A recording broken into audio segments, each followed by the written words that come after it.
All right, so to reiterate, what we're going to do is we are going to look through every single item in League. We are going to read the item, and then we'll talk about items, obviously, at the very end. We'll do a recap and stuff. Okay, so Cull.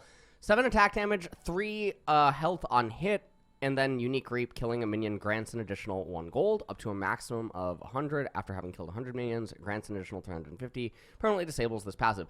So Cull is one of the more misunderstood items in League, in that it can even be actually picked up on certain mages or champions that aren't supposed to get it, because the way that the item is it's basically card advantage, right? In like a TCG. If you're already ahead and you're already winning, you have to make the statement that you need to hit a certain breakpoint within a certain window in order to do X. And if you can't do X in that exact window, that exact time frame, right? Cull, assuming your CSPM is like reasonable, you actually complete it pretty quickly. And Cull's gold cost is actually not that much higher than most people's acquired gold per minute. So what ends up happening is you end up delaying yourself typically anywhere between 1 to 2 minutes on X, right? So if you cannot or do not need X within that 1 to 2 minute window, and you're ahead or you're even, and there's no like discernible power difference between your item and whatever, you know, Cull, or the item that you're trying to build towards in Cull, then Cull is a good item. And again, mages can build this item and whatnot. You just don't really see it, and it's a very misunderstood item. And then obviously there's even, you know, more unique stuff that happens with it, with runes and stuff, and, you know, old D-Blade and dealing excess damage because it doesn't contain the health and yada yada yada. But that stuff's changed, so that's cool. Okay, we move on to Darksteel. All right, 15 ability power, 50 health. So I mean, nice. Glory, gain 2 stacks for each champion kill and 1 stack for each assist, up to a maximum of 10 stacks. Gain 4 ability power, up to 40 at maximum stacks. Lose 5 stacks on death. Stacks are preserved when upgrading to Magi Soulstealer. So, pretty simple. I mean, it's just overall, it's one of the best items in the entire game. The gold costs 350. I mean, yeah, everyone already knows about Darksteel. Darksteel need not really be explained. It's just, it's one of the most broken items. Now, the really funny thing about Darksteel, when you consider stuff like Cull and whatnot, is everyone and their mom will pick up Darksteel, regardless of if they end up getting takedowns or not, right? Just because they don't want their gold on Fountain to be inefficient or something, right? That often ends up being like the logic. So they'll randomly pick up a Darksteel, regardless of if they have immediate intent to acquire stacks or not.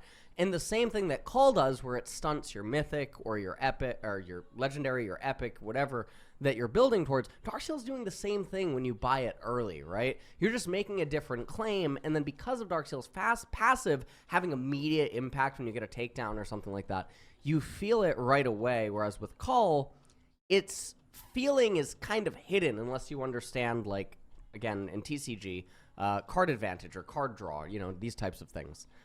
All right, we move on to Doran's Blade. Okay, so 10 attack damage, 100 health, 3.5% lifesteal. This is really bonkers.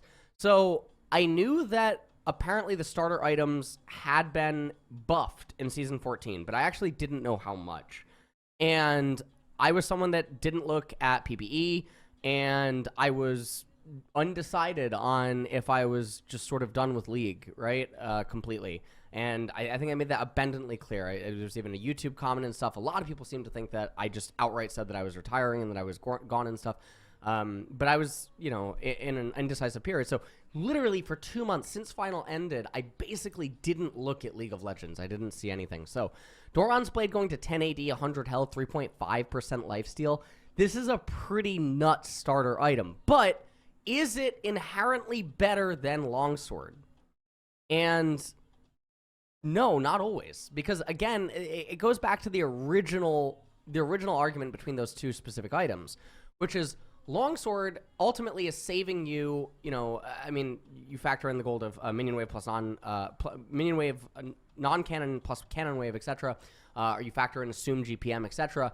And Longsword can accelerate you towards your first epic or mythic faster than a D-Blade can. It can also alter even your initial recalls, right? So again, it comes down to an argument about time and about resource management. And unless you can guarantee the value or the effectiveness of the excess HP and the lifesteal that you get, and interesting, it's lifesteal now, not Omnivamp. So unless you can guarantee that, then Longsword is still going to have its place as a starter item, and as is Cull, if you can't utilize 100 health and you can't utilize the 3.5% lifesteal. And a lot of people really overestimate how difficult it is to guarantee the usage of this 100 health, or to guarantee the usage of the 3.5% lifesteal on, you know, X amount of auto attacks throughout a laning phase. And I think lesser experienced people, or people that derive a lot of their gameplay or the way that they break things down or evaluate things, when they derive it purely from feeling without bothering to substantiate the claim or research or, you know, unpack it, etc., then you can fall into a trap of just feeling like Doran's Blade is better, but it's not actually always better. And that's why, like, even at Worlds last year, we had the incident where everyone was going D-Blade, D-Blade, D-Blade, D-Blade, right? Play-ins, you know, week 1, week 2, week 3, right? Everyone's D-Blade. But the reality is that it was impossible to realistically use the excess combat stats versus other professional players. And oftentimes, Cull or Longsword start was just vastly superior because of how difficult of a claim it is to really utilize these minuscule amounts, or this minuscule value, against other high-level players. So D-Blade is massively buffed. It is much more, this is a really big buff, but I don't want people thinking D-Blade is always going to be the be-all, end-all. It is still going to come down to lane dynamics and matchups. Okay. Doran's Ring. Wow, 18 ability power. Now, that is only a 3 AP buff, but that, like, that's really weird on a starter. 90 health. Okay. Unique Restoration. Restore 1.25 mana every second. If you cannot gain mana, heal 45% of this value instead. Basic attack deal 5 bonus damage on hit against minions. Okay. Doran's Ring just got an upgrade. Now, again, a lot of mages do not have 100% AP ratios. Okay, and they'll typically have anywhere from like 40% to 80% AP on average. So so again, let's contextualize this. They got 3 extra ability power. They're getting anywhere from 0.4 to 0.8 of 3. Okay, you're not losing lane because D-Blade hits harder. Okay, that's not how it's working out. Maybe at most in a longish laning phase, not D-Blade, D-Ring. D-Ring is weaving about an extra mage auto in. And that's really if you're getting slammed by the mage. That's really like what's happening there in most cases. The 90 health is definitely a nice added luxury. So yeah, this did get a really nice buff. This really did. Now, the increased health, so this is the funny thing, because when we're talking about mage versus mage in mid lane, now obviously I'm not discussing Doran's Ring top lane and stuff like that, but when you're talking about mage versus mage, the extra HP that it ended up giving is basically canceling out the hits that the extra AP is giving. So, I mean, it's kind of funny in a way, right? It actually, like, it cancels each other out, and it just gives you a little bit of extra combat stats for, like, a mid-game fight or something. But it's extremely negligible. It's extremely I mean, it's virtually non-existent. Okay. D-Shield. What in the hell is that? 110 health, 4 health per 5 seconds.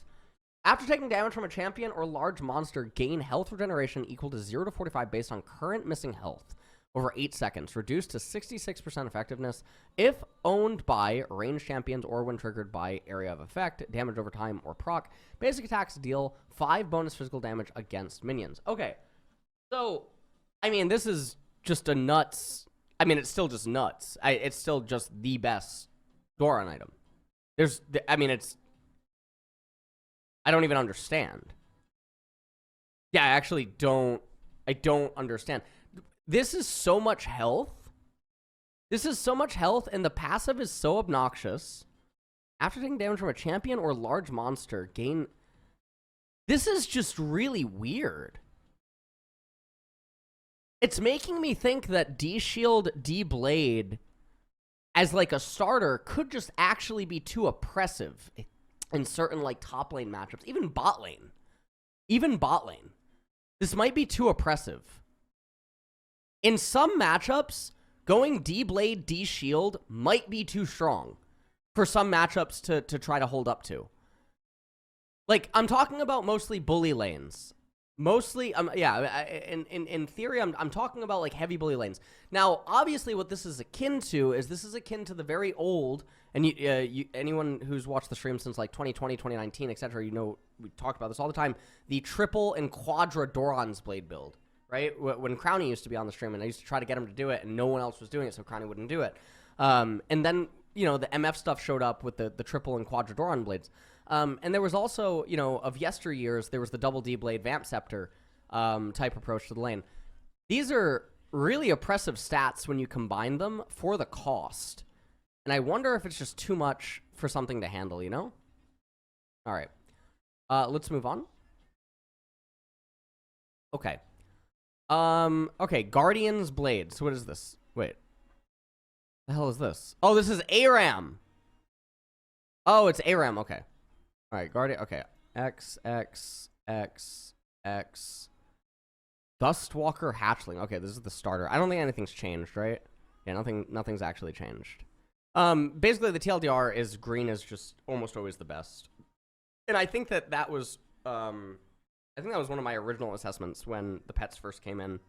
But I'm not going to look up my old video right now in the middle of this one. Okay, so yeah, I think that we pretty much got through all the... Oh, no, okay. We have Tear of the Goddess, okay. 240 mana, grant a charge. Yeah, this is all fine. Tear is exactly pretty much what it... Yeah. What is this? World Atlas. Okay.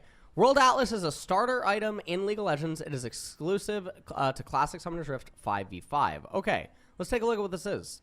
So, seek and you shall find 30 health, 25% base health regen, 25% mana regen, 3 gold per 10 seconds, and it builds into Runic Compass, okay?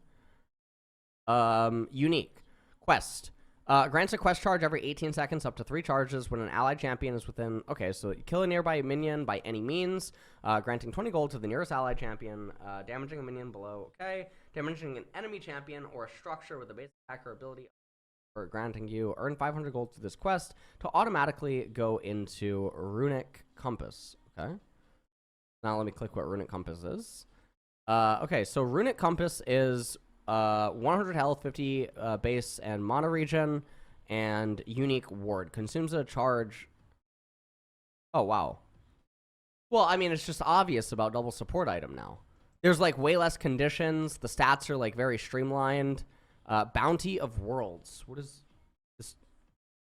Okay, wait, hold on. So, Bounty of Worlds. Increasing the ward... Yeah, I mean, double support item just makes so much sense. Wow. Okay, so obviously I've seen about this stuff on Twitter and whatnot. I've definitely seen, you know, the double support stuff.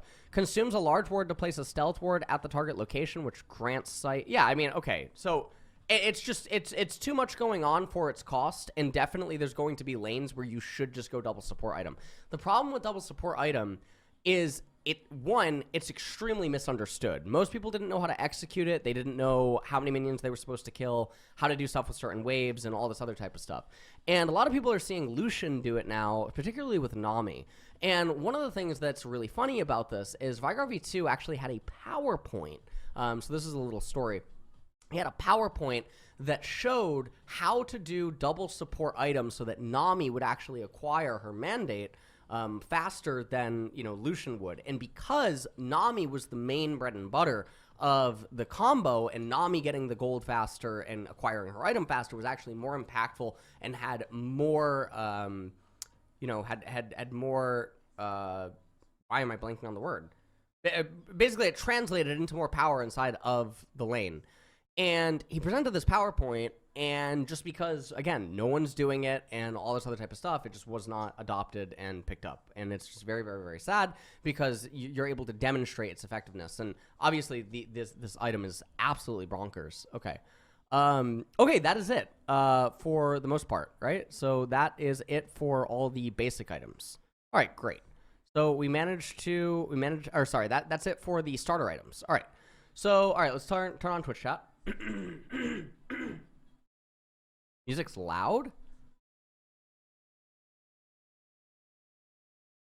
Okay. Music should be lower. Turn off music? Doran items are limited to 1. Oh! Okay, that's good. Because, yeah, that's too strong. Yeah, shop items can upgrade. I know that. I know that. But, I mean, they upgrade, and the initial starter is, like, all that I care about. You know?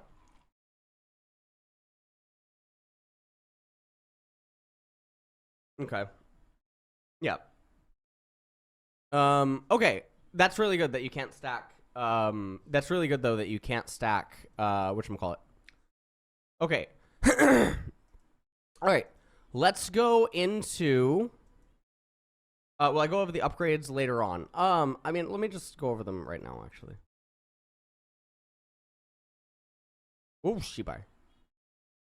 World Atlas. Oh.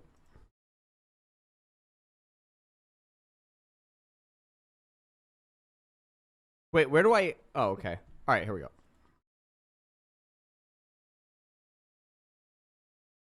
So this is it, right? There's 5?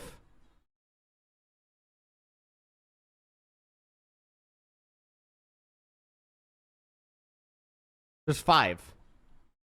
Yeah, listen, honey. That's exactly what I'm fucking doing. She's telling, don't focus on me. Focus on the manga, okay? That's exactly what I'm doing. I'm here for the fucking wiki, okay? Jesus Christ. You're a girl, not a guy.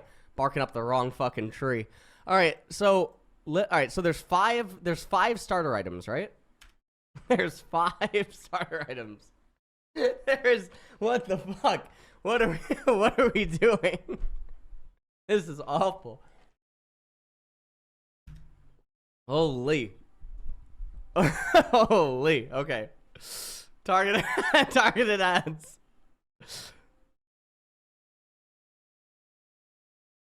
All right.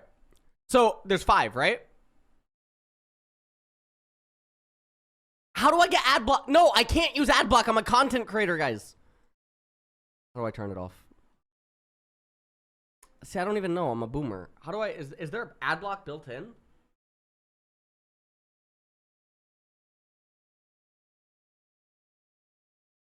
$15? Oh, God. All right. There we go, guys. There we go.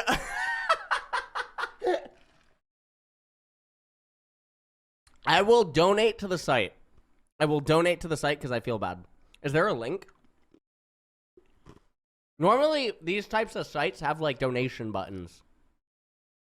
I genuinely really don't like using adblock. I don't like using it. And I've been really, like, vocal about this. I didn't start using YouTube Premium until people told me that it counts as an ad. But yeah, I really don't like using adblock. Okay. Okay. All right, let's turn off. You guys confirm that there's 5, so we're gonna turn off Twitch chat. We're gonna do the 5, and then we're gonna move into the basic items. Okay. So yeah, we're gonna move into the basic items as soon as we finish this 5. Okay. All right. What is this? Not Dark Seal. Not Cull. Okay. All right, here we go. Okay, so this is the final evolution of the support item. It's legendary. Okay. All right, so this is the final chain. So let's see what this is. Spellblade. Okay. So 200 health, 75% health in mono region. Okay. 5 gold per 10 seconds. I mean, that's okay. You get 30 gold a minute. Okay. So consumes a charge to place a stealth ward. Okay, that's fine. Spellblade. After using After using an ability, your next basic attack within 10 seconds deals 150% base AD bonus physical damage. If the target is a champion, inflict them with exposed weakness for 6 seconds, causing them to take 12% to 8% if you're ranged. Increase damage from all sources. Wow!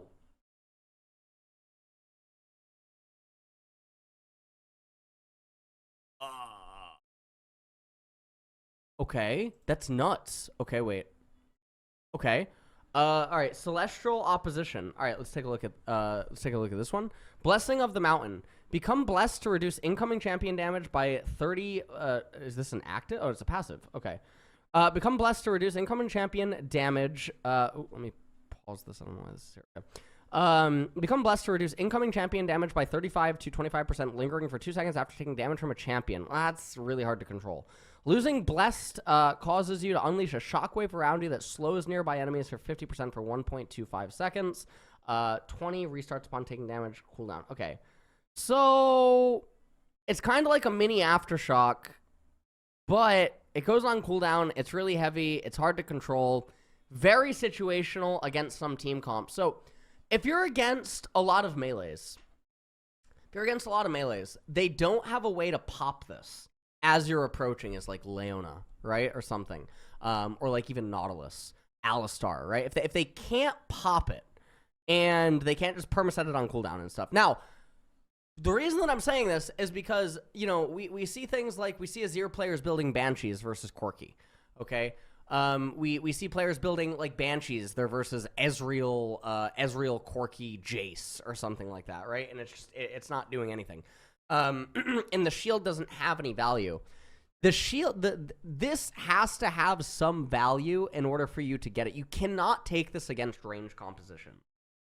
Even though, in theory, the slow would be really good against range, because typically range wants to be mobile and whatnot.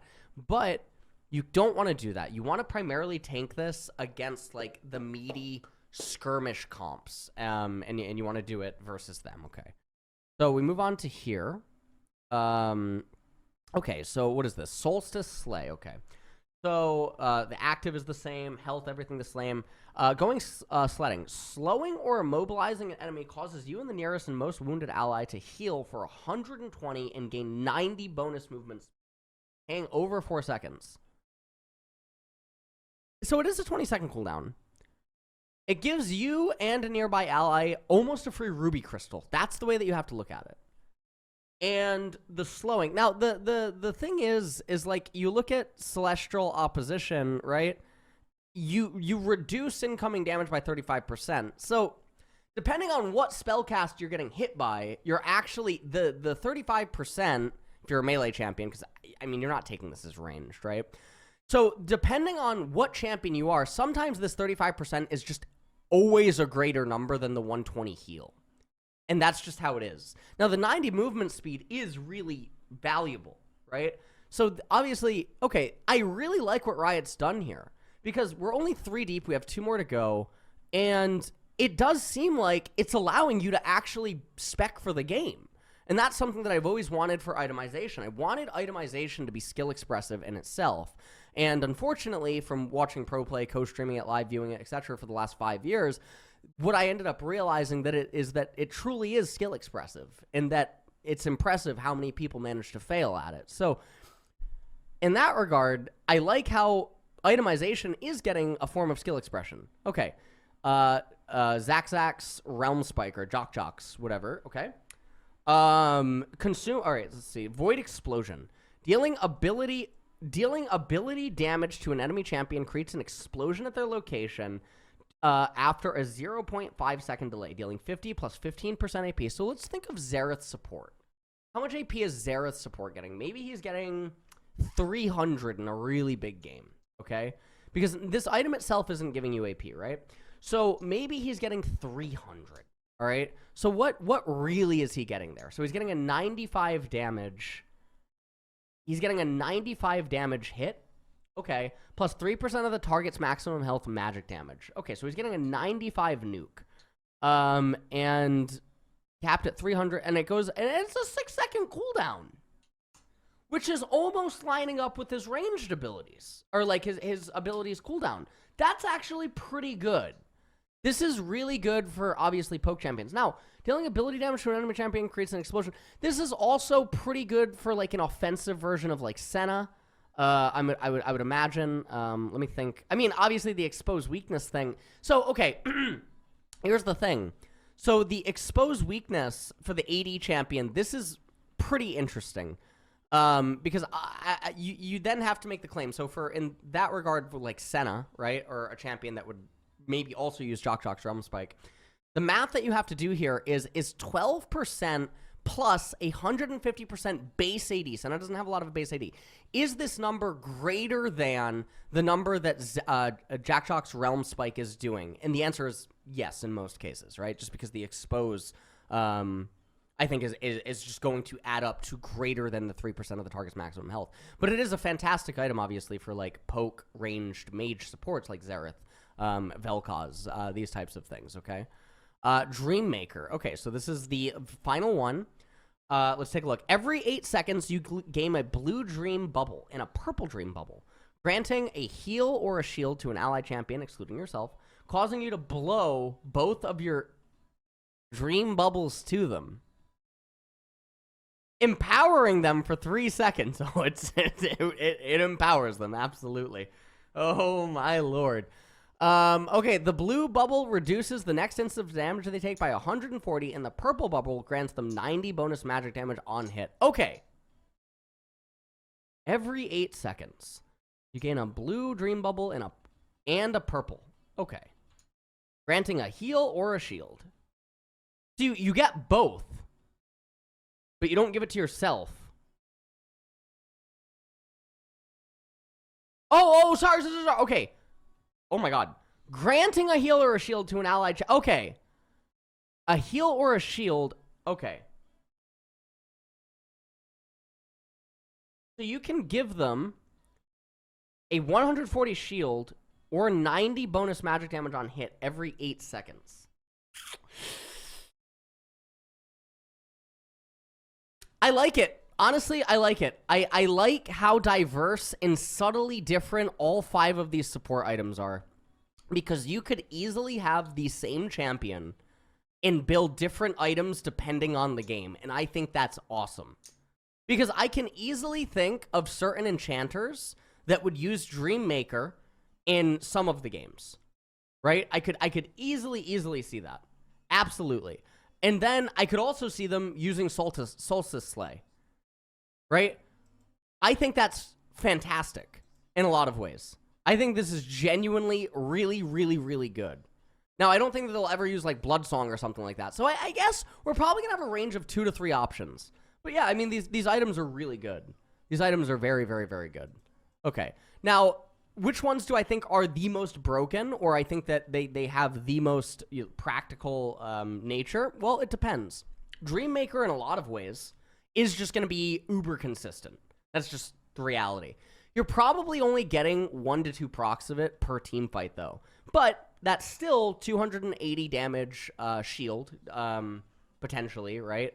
Because you do have to control it. And then 90 magic damage, so maybe 180 magic damage. Now, the 90 magic damage up front, if you actually do the math of what that means, the actual active here, minus the 3% maximum health, it's pretty close to tying Zak'Zak's Realmspike, right? So, I think that's not bad. That's really not bad. Okay, the support items are really good. Chat is off, and we're jumping in. Okay, so we are moving into the basic item section. So again, we're going to recap all of these items, and then at the end, we'll talk with chat and stuff.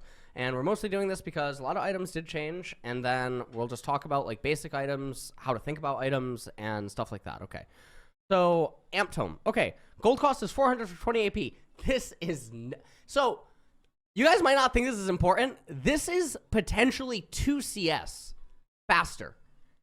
That is kind of nuts.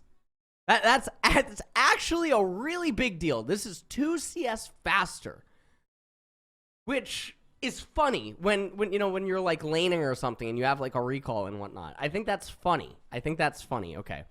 All in all, I mean, it's a really nice buff. I mean, there's no way around it. It's a nice buff. Now, in a lot of cases, this is actually, it doesn't really have that much practical value in terms of, how much is it altering your gameplay, okay? Because we are talking about 2 CS. Because even in the case of 1 CS, it just means that you stand on the bottom step a little bit longer in game, okay? You're going to have to play like 1,000 games for those like little bit of extra seconds to have lost you something major, right? That actually converts to like a game-losing state or something like that, right? So it is nice. We do welcome it. It is very good. Thank you, Riot. Okay. Best Friend Sword. Okay. So Best Friend Sword, 40 AD, 1,300 gold. Nice. Just the same exact thing. Okay, cool. All right. And it only builds into 4 items now. Yeah? It only builds into 4 items? Interesting. Okay.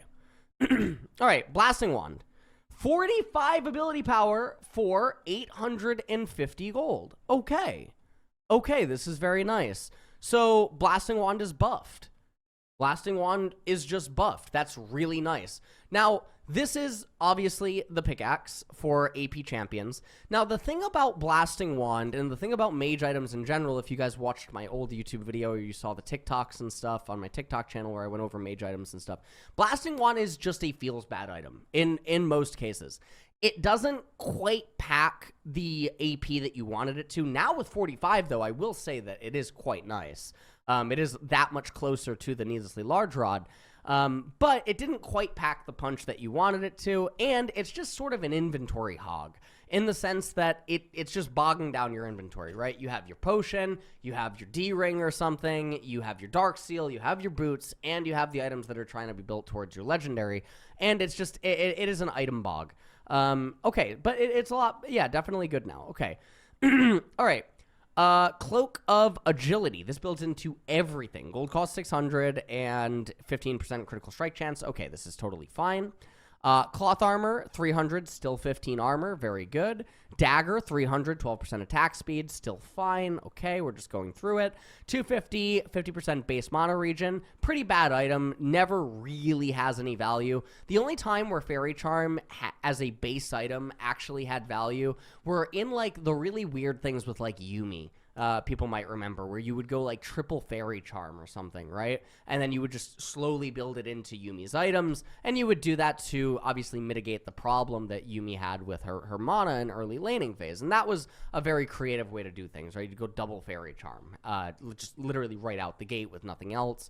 And that was a cheese for like mid and top Yuumi, which was already really rare. But that's what Faerie Charm was. Okay.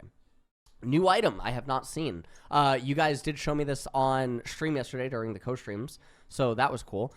Glowing Mote, 5 ability haste for 250 gold. Pretty bad. pretty terrible, guys. I'll be honest. It is just a random item. It's a completely random item.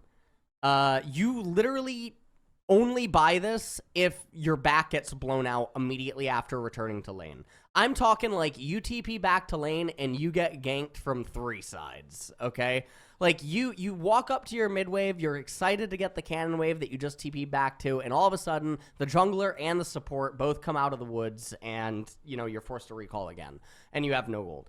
That's when you get Glowing Mote. This item is so random. 5 ability haste is the most fake stat in the entire game. It really is by itself. Okay, now when it's accompanied by like Hextech Drake and you're getting it completely for free as a pickup or something like that, it's not fake news in that regard.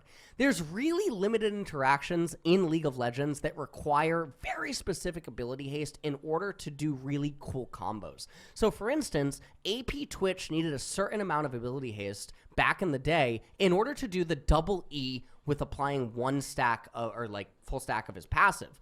And with enough ability haste, he could get below the 6-second cooldown timer to double E with the stacks full up. That was really big. Way back in the day, if you're a boomer like me, you might remember that Kale also needed, I think it was 37.5 CDR, 37.5 CDR, in order to permanently maintain E up at 100%, right? So League has always had these really unique ability haste or CDR breakpoint values for certain champions and stuff, but as a basic item that is building into other items, this is pretty fake news because it's likely never doing anything. Now, I could be wrong. Maybe there is some random build with AP Twitch or something, and I'd have to run the numbers, and this is immediately what I would think of when I see this item. Maybe there is some build. I'm talking when you're already 7,000 gold allocated into your build deep, okay? You already have 2 items, you got boots or something like that. Maybe there is something where you literally just hold a Glowing Mote in your inventory, and it grants you access to something that you otherwise would not have. I'm very doubtful that that's the case. However, there was a thing with Hextech Soul with AP Twitch before, wherein if Hextech was your soul, you could actually skip one of the CDR. You could skip going. What was it? You could skip going. What, Ionian boots, I think, on AP Twitch. You didn't have to go them anymore because you would go over the ability haste threshold. And I think stuff like that was really interesting. So maybe there's something like that. Okay, longsword. 350 gold still, 1080. All right, needlessly large rod. 70 AP. Oh, well, blasting wand keeps losing, I guess. I mean, wow. 70 ability power for 1250. Okay. All right. Wow. That's awesome. That is awesome. Now, this gives me even more fuel, just so you guys know, for shitting on Morello as an item. This just gives me that much more power. Because, again, when you have Oblivion Orb, you need 1,400 gold to complete 2 Morello. And a lot of people on Twitter that don't have reading comprehension, and I know that sounds really abrasive, but you quite literally have to lack reading comprehension to understand the difference between going from Oblivion to Morello versus building towards another item. They will cite something like, oh, it's 90 ability power. Well, yeah, but you already have 30 from the 800 gold from Oblivion Orb, so it's actually only 60 more as you build towards it for a passive that you already contain, and then you get 15 ability haste. Or you could build Needlessly Large Rod for quite literally 150 less gold while building towards a much more meaningful item. It's amazing how that works. Okay, so you don't have to get upset. You don't have to get upset that I just broke it down that way. I know. It's totally fine. You saw your favorite pro players. You've been watching all the co-streams lately, maybe a couple of live views or something, depending on which streamer you watch, and it's fine. You know, I mean, you saw the pros building Morello and stuff, and, you know, you got a little bit upset. It's all right that they're wrong. Okay, Null-Magic Mantle, 450. Gold, 25 magic resistance, totally fine. Okay, not much to say there. Pickaxe, 875 for 25 AD, totally fine, not much to say there. Rejuvenation Bead, 100% base health regen, gold cost is 300, okay, totally fine. Ruby Crystal, totally fine. Sapphire Crystal, 350, 250 mana, totally fine. Okay, that's it. So, I mean, we can maybe recap, like, some of these items at some point, but we'll have to definitely see the completed versions of the items. But for the most part, Needlessly Large Rod got a real big buff. This is a very big buff. Literally, like, what is going on? Why did it get buffed so hard? That is so nice. We already talked about Mote and everything like that. All right, let's open up chat again. All right. We begin the epic section of items. Okay, 5% move speed, 30 ability power. Okay, not much to say on Aether Wisp. Bami's Cinder is 300 health. Taking or dealing damage activates the passive for 3 seconds. 12 plus 1%. Okay, this is all fine. Bami's is, Bami's is still good. Yeah, we'll have to see what the evolved forms are in order to talk about Bami's. Okay. Bandleglass Mirror, 20 ability power, 10 ability haste, 75% base mono regen. Okay, so good news. This item's still fake. So basically, yes, this item is, you never actually get this item. Even more so now, you never get the item. So while you're building into all of these, like, items or these components and stuff, people that play Ivern probably used to know this, you would never actually finish Bandleglass Mirror because the 10 ability haste is fake. Okay? So, now, even, what I really do like is they actually made it better in that now Glowing Mote actually exists. This is unironically a micro buff to, like, Lane Lulu, Lane Karma, Lane Ivern, etc. It's actually a micro buff to them in that Glowing Mote exists. Because before, you would go Amp Tome, Faerie Charm, and then Kindle Gem, right? And then you would finish whatever item it was that you were finishing. You would never finish Bandleglass Mirror. In fact, Bandleglass Mirror was a really fun test that we used to use while watching LCK to determine which players actually read what the items do or not, okay? Because what you were supposed to do as a support player, if you guys watched Mickey X, you watched Hargamas, you watched Trimbus, and you watched these other, you know, LEC people that, you know, we interacted with and like all this other type of great stuff, you would see Amp Tome Kindle Gem, or you'd see Amp Tome Faerie Charm Kindle Gem, right? That was the curve of the items. Because when you have Amp Tome Faerie Charm back in the day, you effectively had Bandleglass Mirror because the ability haste is fake.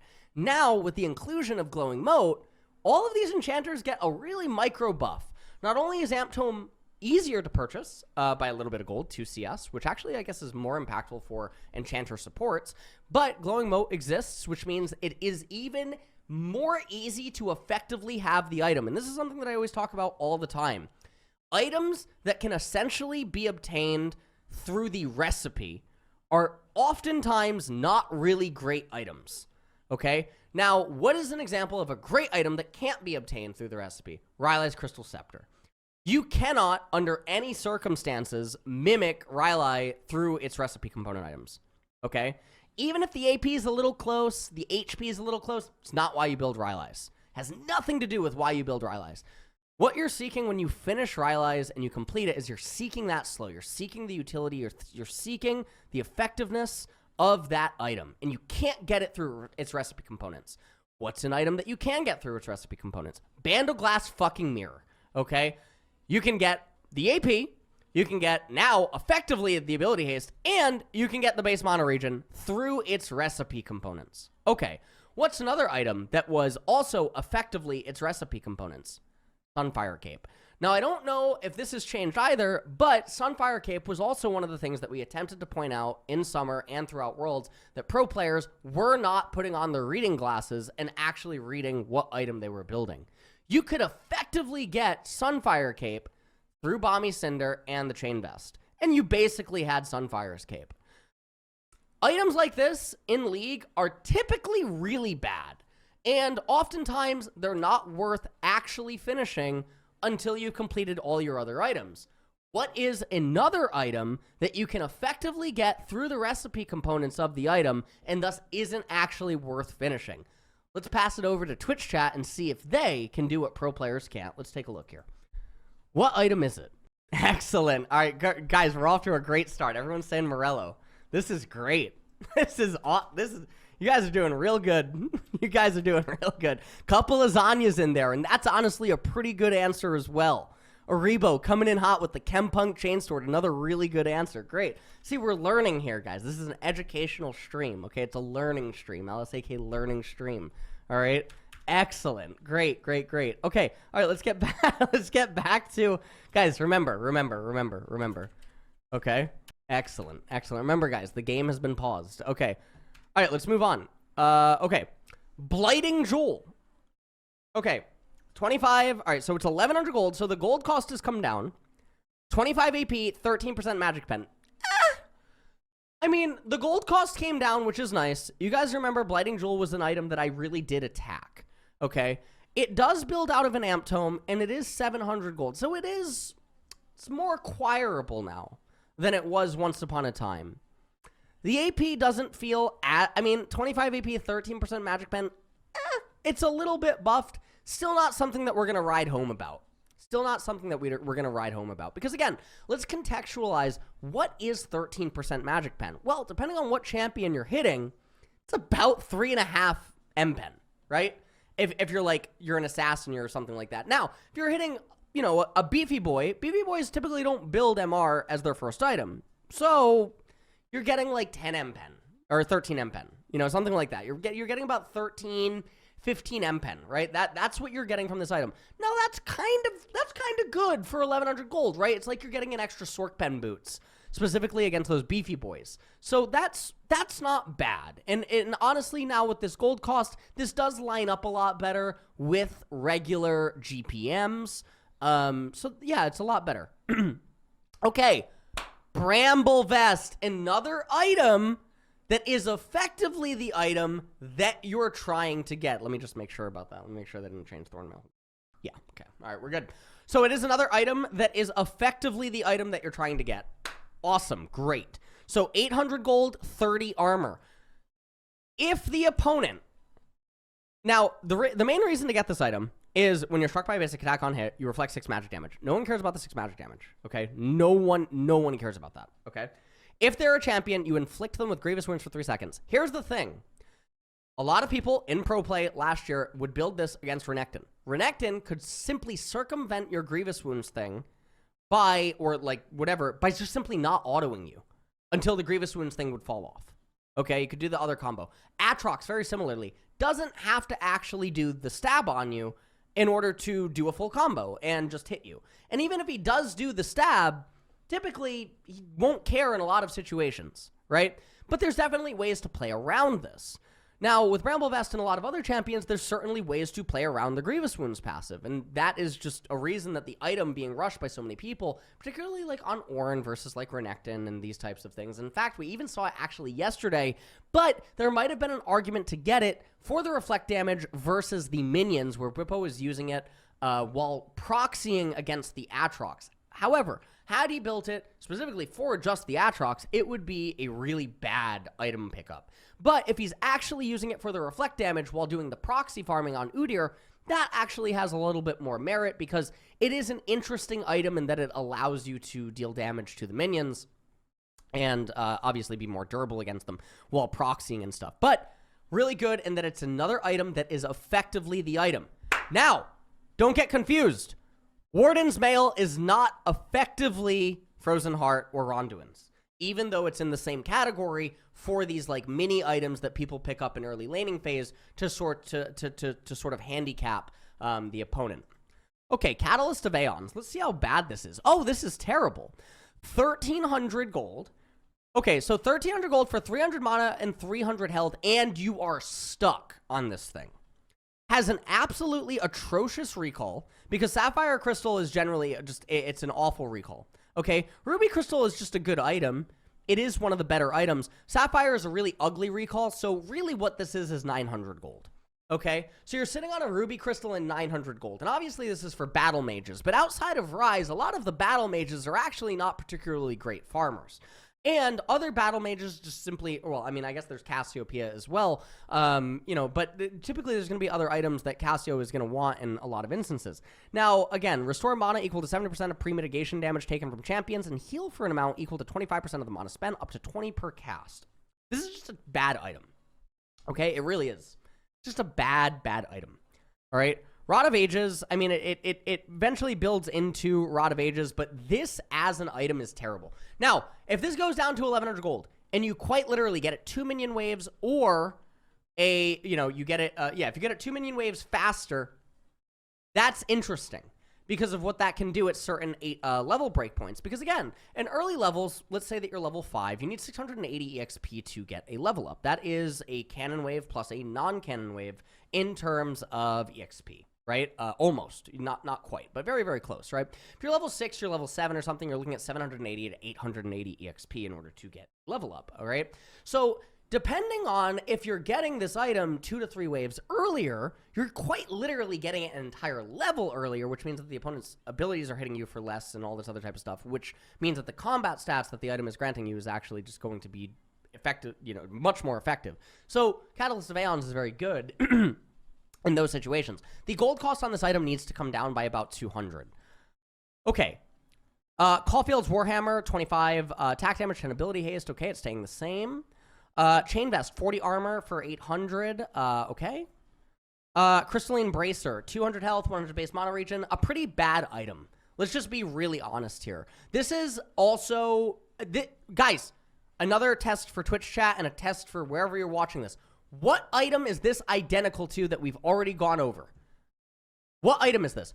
This is effectively... You can get this item effectively through the recipe, and this item itself sucks. What is it? Okay, everyone in chat is saying Bandleglass Mirror. Great, everyone's learning, guys. This is a learning stream, okay? It's an educational place, all right? It's where we learn how to itemize better than pro players. True. Excellent. Great. Absolute. This is great. Awesome. Great. All right. Everyone's saying Bandleglass Mirror. Okay. All right. So this is identical to Bandleglass Mirror. This is the AP version of Bandleglass Mirror. Actually, you know what, though? This is technically better than Bandleglass Mirror because the 50 HP and the 100% health regen for the champions that do buy this is better than the completion of Bandleglass Mirror for the champions that complete that item. Okay. And let me just say why that is in case people don't get it. The excess, so if we go to Bandleglass Mirror, okay, and we talk about what the excess mana regen is, you're talking about 25 excess base mana regeneration.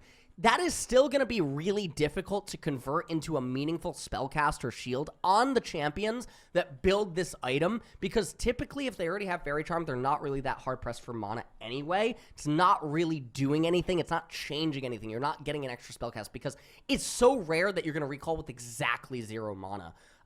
Or, you know, something like that. Now, again, with Glowing Mote being added, the 5 ability haste different, what does that really matter to a lot of the enchanters and stuff? Because typically, if you're an enchanter or you're something like Ivern, a lot of your abilities are actually cast at situational timings, which means that the microscopic difference in ability haste between 5 and 10 is often not going to do anything. Even on a champion like Lulu, maybe on something like Karma, depending on the matchup, you could, in theory, be spamming stuff immediately off cooldown. That one's a little bit more hard-pressed, but someone like Lulu, right, who's timing her Ws, timing her Es and stuff, even timing her Glitter Lances and whatnot, the difference is so microscopic.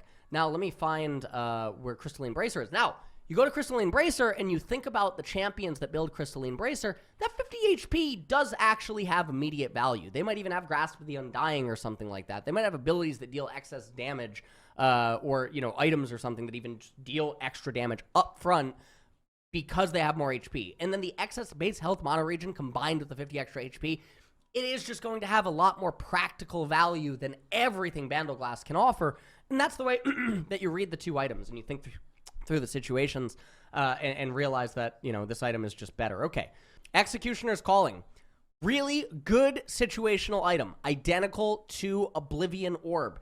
Do not get caught, trapped, building. Look at this horror story. 2,800 gold for another 40 AD, 15 ability haste, Keck, and then 250 HP. Get out of here. If you build this item, you failed. You failed both your Turing test and you failed the litmus test. This is an atrocious... This is the worst of the Grievous Wounds items. Between Thornmail, Morello, and Chempunk Chainsword, you literally got hit over the head Negan style, okay? Like, you deserved to end up being... what was his name? I even forgot his name now. Oh, my God. What was the guy's name from The Walking Dead? Stephen Yeun's character. Oh my God. What was his name? Glenn. Yeah, you basically, you needed to be Glenn, okay, in that episode if you build this item. True. All right, here we go. We move on. Fiendish Codex, 900 gold. 900 gold for 35 ability power, 10 ability haste. Okay. So, just a good item. Just... inherently a nice item, feels really nice to complete, primarily just because the recalls are so nice. You're basically getting just microscopic increases in power. Recalls are really nice, not really going to complain about it. Fiendish Codex, it's okay for what it's giving you now. Okay, Forbidden Idol, 50% base mana regen, 8% heal and shield power. Situationally, a broken as shit item. I'm just saying. This item is disgusting. This is the serrated dirk of enchanters. Okay, you're on Ivern, you're on Karma, you're on Soraka, you're on Lulu. You're recalling every single time, and you're collecting just gallons of milk that is Forbidden Idol. I don't know why I use that expression, but this is the serrated dirk of enchanters. You do not feel bad about picking this up. It is so cheap. It actually amplifies your shields and heals by such an unfair amount. And for some of them, like, you know, as they start entering mid-game and stuff and they start spamming abilities and all that other stuff, it's just a very nice item. Forbidden Idol is very good. Okay. Giant's Belt. Giant's Belt is an epic item, okay? 900 for 350 health. That's sort of whatever. It feels kind of bad to get it, but it's whatever. Glacial Buckler. Another awful item that you never want to get. This item is only bought outright. You never buy the components of this item and build into it. This is an outright only bought item. And what I mean by that is you never build this items first. If you're building into Zeke's or you're building into Frozen Heart, you're building the other items first. This item is terrible, okay? So do not ever build the components of this item. This is an outright purchased item. This is a blasting wand. You just get this item. You do this. Yeah, okay. Haunting Guise. I don't know what they're doing. I don't know. That mask looks a little bit weird, but I mean, honestly, I understand Leandre's Torment if this is what she looked like, okay, in middle school. All right? This is ugly duckling syndrome. All right? She used to look like this, grew up, turned into this. Absolutely. Okay. Haunting Guise. 35 ability power for 1,300 gold. A little excessive. 200 health. Absorb some spell casts in lane. That's the way that you translate this item, okay? Is Madness. You want to be in combat. You want to be hitting. For each second in combat with the enemy champion, deal 2% increased damage, checking up to 3 times for a total of 6 seconds, all right? The 200 HP is just absorbs some hits, right? You're going to absorb 1 or 2 hits from the opponent. You get that Madness, and then you obviously top up the damage. It's a very, very nice item. Very nice build-in, and that this can be your first recall. And then this 500 is often going to be accompanied with another recipe component item. So the recalls are even very good. The recalls are very good. Now, you could just have Amp Tome, and then you could get this for 900, and that's also really nice. It's a very nice curve to be able to build. So this is a really good item. It's really nice to see Haunting Guise back. Hearthbound Axe, really underappreciated item. 25% attack speed, 20 attack damage. This item sucks. Okay, never mind. This item used to have a passive, and it used to do, like, other stuff. Now this item just sucks. You get 25% attack speed, and you get 20 AD, which, I mean, I guess if you're building into an item, like, so the thing is that this item rewards you by getting the items out of your inventory. Does anyone realize that? So look at all the items that this builds into. Now, let's remove Trinity Force, because typically when you're building Trinity Force, you're building Phage and you're building Sheen first in a lot of cases. This is its recipe. You get 12 plus 12, 24%. You get 25% attack speed. You're getting 1% more attack speed by completing the item. You're getting 10 AD to 20 AD. This item only rewards you for completing it. You get nothing else. This is a fake item. This just frees up your inventory space. So this item is an item that you buy outright. This is Needlessly Large Rod. So if Glacial Shroud was Blasting Wand, this is Needlessly Large Rod. You buy this item outright. Okay, Hexdrinker. 25 AD, 35 magic resistance. Lifeline. If you would take magic damage that would reduce your health to below 30% of your maximum health, you first gain a shield that absorbs 110 to 280 to 82 to 210 based on level magic damage.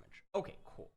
So typically when you're complete Hexdrinker, sometimes you get it in early laning phase. So you're looking at 120 to 210 shield if you're going to be ranged, and you're looking at 160 to 280 if you're going to be melee. Okay, so let's compare that to Maw of Malmortius, and I know that we're gonna get into this item later, but I do just want to take a look at it and compare it, because a lot of people end up mispurchasing Maw of Malmortius.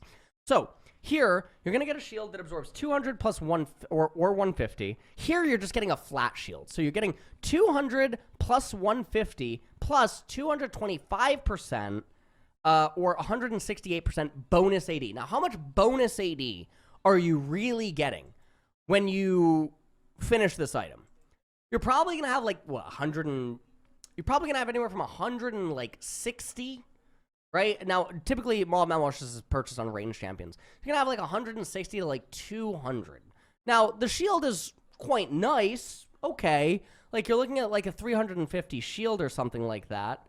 So you're getting an extra ruby crystal by completing, or you're getting slightly more than an extra ruby crystal by completing. You're getting a little bit more magic resistance, right? But the gold cost is 1,500 that you're allocating towards that, in order to get that little bit of increase on the shield. Now, obviously, there's the flat ratio as well. So Maw of Malmortius is still going to be a situational item compared to the Hexdrinker. Okay, let's close that.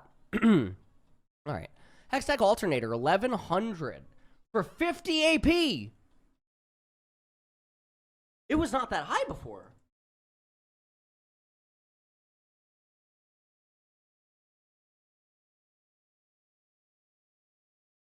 No one cares about the 150 HP! What is going on? Why did Riot give it 25? Why did Riot give it 25 AP for 50 gold and remove the HP that no one cared about?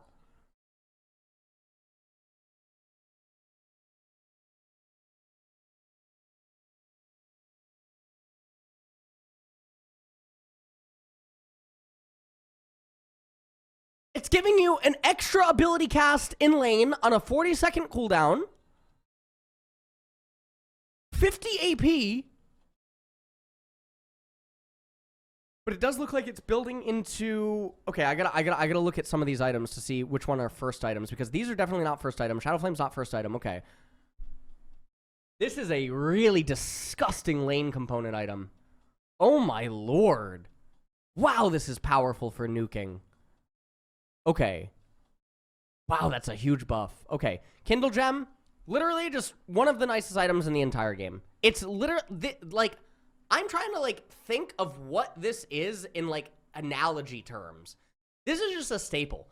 For GOAT format, this is Sangan. Okay? This is literally Witch of the Black Forest. It's just nice, man. It just does what you want it to. No, you know, no hidden text or anything. This is Nasa's passive, okay? All right. Kurte Shard. 15 AD, energized. Moving in, okay, whatever. 700 gold feels bad, but you do get it. Okay, Last Whisper. 18% armor pen, 20 attack damage, limited to one anti-armor item. Interesting. Okay, that's the new limitation. So, Last Whisper, yeah, I mean, you do purchase it for its passive, 18% armor pen. Still not going to be an item that you immediately rush, but there are going to be some matchups versus tanks in top lane where you actually will pick it up relatively early. So, yeah, it's pretty good. Okay. Lost Chapter. 40 ability power, 10 ability haste, 300 mana, Enlighten. Upon leveling up, restore 20%. Okay. So, it's 1,200 gold, so they ended up nerfing it, right? Yeah, old recipe, it was 1,100, and now it's 1,200. So, they actually nerfed Lost Chapter. So, it probably doesn't feel as good to buy anymore. But we're going to have to get to the epic items to see, like, exactly where this is. But yeah, it is a nerf. But guys, remember, we mages, we came from the depths of hell, okay? Now we're, like, sort of in the glory days, it seems like. But, you know, Lost Chapter used to be 1,300, so still good. All right, Negatron Cloak, 900. Okay, 900, and you get 50 magic resistance. Just really good. It's a really good item to just hang on to. Okay. Noon Quiver, 30 attack damage, 15% attack speed. Basic attacks deal 20 bonus physical damage on hit against minions and monsters. So, again, this is one of the more broken completed items in the game. This is, I mean, it's just one of the best recipe items that you can possibly get. Okay. Oblivion Orb, we've already talked about it. Tried and true. Oblivion Orb, very, very good. Morello, very bad. Okay, do not buy Morellonomicon, you're griefing. I don't care that you're a support and that you say that it's gold efficient. Just keep building towards another item, okay? While building towards another item, you're effectively getting the Morello stats. Does not matter that it's now item, or it's gold-wise, similar to what support items were. Does not matter. I do not care. Do not build this item. I will flame you. Okay. All right. Great. Okay, Phage, 1580, 200 health, basic attack on hit, grants 20 bonus movement speed. Wait a minute. They removed the big heal, and they gave it movement speed. Situationally okay. Interesting item. Yeah, situationally okay. I would say that this is a buff for champions that want to stay on top of you, like Set, or even like Darius, these types of champions. They definitely value the movement speed more than they value the health. So for champions that are the bully or they're the beatdown in lane, they're going to like this change, I think, a lot more than the health was. Quicksilver Sash. It feels like an item that we just don't see a whole lot of. I actually think Quicksilver Sash needs to be an 1,100 or even a 1,000 gold item. I'm not kidding. This needs to be a 1,000 or like 1,100 gold item to basically give the middle finger to mages, okay? It's still a heavy commitment for a marksman champion or, yeah, I mean, anyone that's going to build scimitar, right? Typically marksmans. I would be totally fine with this item going to 1,000 gold, okay? I do not care. Make it 25 magic resistance. Make it go down to 1,000 gold. I do not care. I don't care if that's even too much magic resistance or something for like what it's doing. Put this at 1,000 gold, please, Riot. Make it, or 1,100 gold. Nah, not even 11. Make it 1050. I don't even care. This item is too expensive, and that's why we don't see it as often as we do. Because QSS is Scimitar. No one buys Scimitar thinking, man, I really want that 40 AD. Man, I really want that 20% crit chance. Or thinking to themselves, man, I really wish I had 25 or 20 more magic resistance right about now. No one buys Scimitar for those reasons. This is the item. So make this item the Neo stopwatch and put it at like 1050 or 1,000 gold and watch people cry. But knowing that it's actually balanced, because it's an active, they have to time it against the right ability, and it has a pretty hefty cooldown. So even if they're getting it somewhat early, it doesn't necessarily mean that it'll be up for every single fight. QSS costs way too much. Okay. Rectrix. Okay, I saw this in the inventory yesterday. So for 900 gold, you effectively get like a mini serrated dirk in a way, and you get 4% movement speed. You get magical boots. 900 gold to have better inventory space, and you get magical boots. This is an insane item. This is actually broken. And I guess it's a lethality item? It's a lethality item. This is so broken. This is so disgusting. This is legitimately crazy as an item. Like, I can't even express how disturbing this is. Does Serrated Dirk still exist? Oh, it does still exist. Okay, hold on. So you have to choose between this and Serrated Dirk. But, like, the funny thing about Assassins, and again, like, we always joke that ADC players are the dumbest, right? Assassin players, and I'm not trying to, like, you know, I'm not trying to throw anyone under the bus here, okay? Assassins players are actually, it seems like, the least critically thinking players in the game. And that's a feat when you consider ADC players, okay? And look, if you're taking personal offense right now, maybe you should reflect on why that is. All right?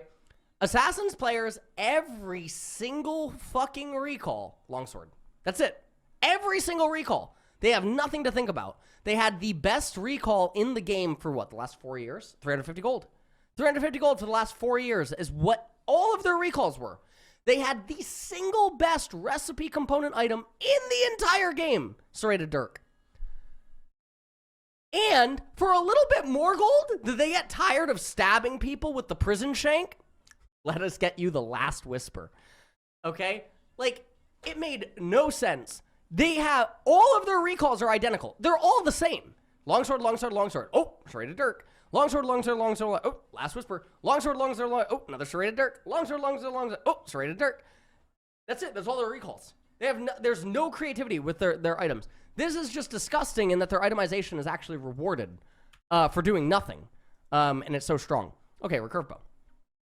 15% on attack speed, 15 damage on hit, situationally really good. I'm losing my voice. We already did Runic Compass. Okay, Seeker's Arm Guard. 45 ability power, 25 armor. Unique, time stop. Put yourself in stasis for 25 seconds, rendering you untargetable and invulnerable for the duration, but also to move and declare basic attacks, cast abilities, etc. I want to point out to you how stupid, and I apologize for this phrasing, everyone and their mother was on Twitter, YouTube clips, shorts, everything this past offseason.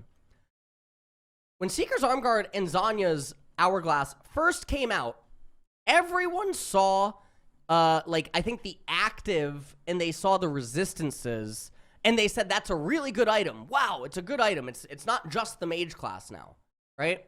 Everyone can build this now, because it's just armor. It was just armor, right? It was just armor with the active and stuff. Then, for some reason, people pointed out that it actually still had AP, and everyone that was just saying that it was a good item when it didn't have AP, but it had the exact same stats, now say that it's not a good item. But the logic doesn't make any sense. Because the item didn't have AP and you were saying it was a good item. Now the item has AP, you can't use AP, which means it's still the same item that it was just a second ago when you said that it was good, but now it's a bad item. That doesn't make sense. That literally makes literally no sense whatsoever. It is completely incomprehensible how anyone actually did that. But I did see it in a few places, and I was just bewildered at what was going on. So 45 AP, 25 armor. Now its build path is pretty shit.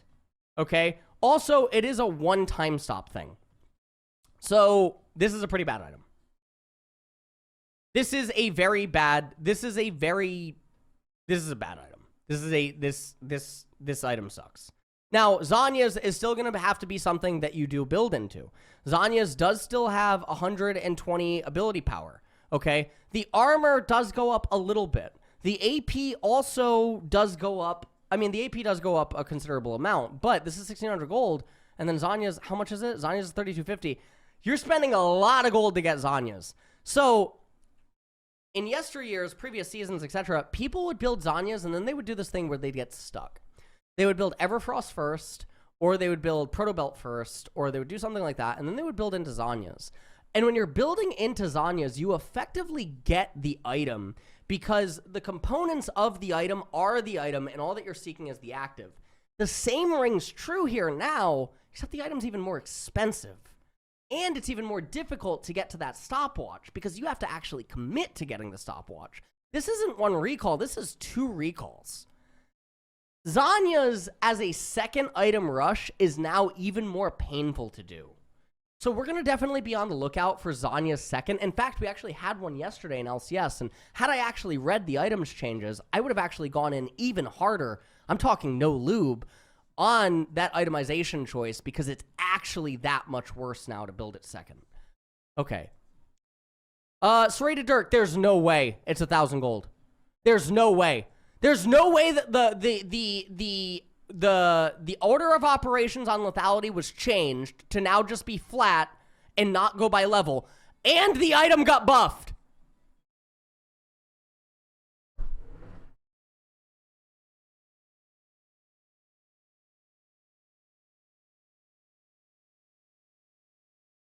How are assassins ever crying? Ever. Ever. Ever. They have peanut-sized brains. They're all peanut-sized brains. Like, what? What are these items, man? These items are so disgustingly broken. These items, this is like in a trading card game when the makers, if it's Konami, if it's Wizards, if it, Pokemon, which, are they owned by the same company? I don't, Blizzard with Hearthstone or something. This is when you know that the game designers, they were on some good shit, okay? It's like the cards just blend together too well, all right? Like, there was no playtesting going on. There was absolutely, or if there was playtesting, it was after a couple of rounds of shots. And then everyone's like, yeah, ship it. I think it's really good. Said the entire team of playtesters only playing that one, archetype. No one else experimenting what it was like to play against the archetype. So because they all had the archetype, it was good. It was really good. You got that item too, man? It's a really good item. I guess that's why I lose. I didn't get that item before you did. That's why I lost. Better luck next time, dude. And then, the one guy comes along that has the archetype, or he has the deck that just isn't that archetype or deck, and he tries to play the game, and it's just miserable. He's like, it's literally just unplayable. Yeah, Assassin's items are disgusting. Okay. Shattered Arm Guard.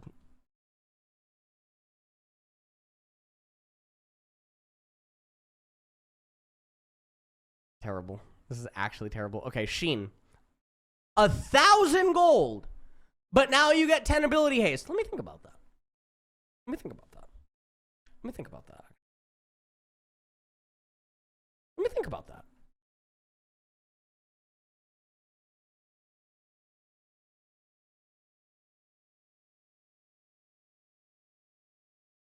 Hurt some matchups.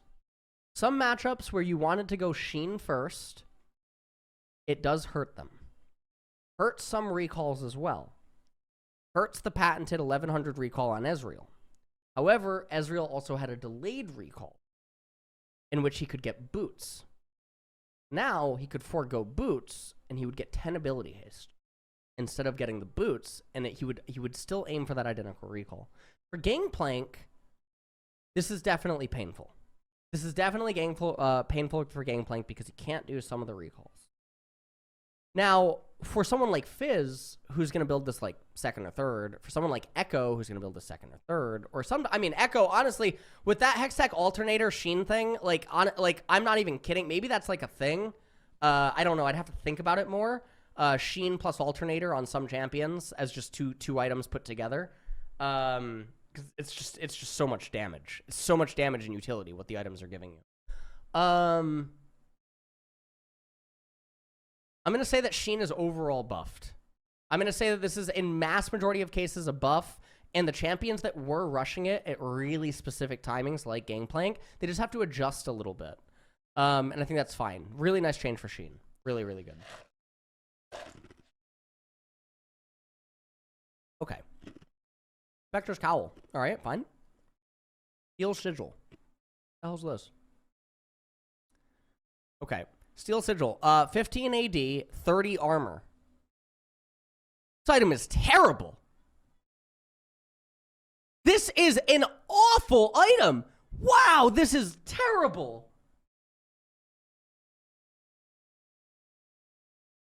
What an atrocious item.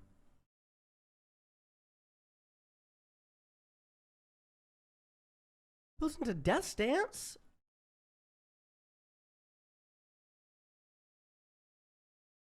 Let me tell you how to make this item better. Let me tell you how to make this item better. Make this item 1,000 gold. 1,000 gold, 5 AD, 40 armor. Literally make it like it's a bulletproof vest. Make it that identity. Like, what the hell is this? Who building Death's Dance or Guardian Angel wants to put their longsword? Okay, look, when you're building either of these two items, let me explain something, okay? You already have 4 items in your inventory. Typically, you already have 4 items in your inventory. You're gonna have boots, you're gonna have your main item, second item, probably gonna have your starter item, so it's your D-Blade or your C-Pot or like D-Shield or something like that, and then you might have another item. Ain't nobody got time to hold on to longsword or cloth armor and then make it steel sigil and then build into this other. These items also have other recipe items. No one's got room for this shit. This is just an awful item. This item's terrible. I feel bad for everyone. How is it possible that we get items like where is it? How do we get items like Rectrix and Serrated Dirk, and then some classes end up getting Steel Sigil? What? Item is atrocious. All right. I'm really losing my voice. Okay, Brutalizer. Welcome back. Okay. 1 through 3, 7.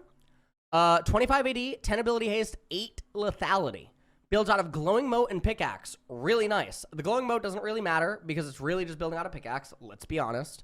You're going to recall for a Pickaxe, and then your next recall will contain Brutalizer. There is never going to be a situation, unless you immediately teleport somehow back to top lane and you get 3-man gangbang from the brush, and you literally did not see it coming, and they just flock to you like a bunch of bees on flowers.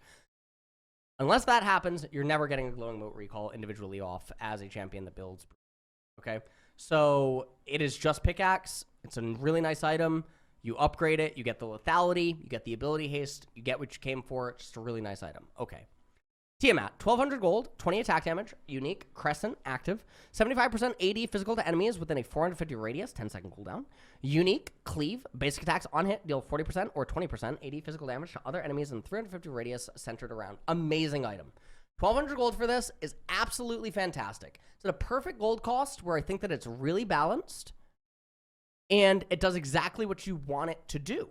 Has a really, like, it's 500 more than just the 2 items. You feel really rewarded when you complete it. It's a really good item. This is very akin to Noon Quiver. Okay. Tunneler.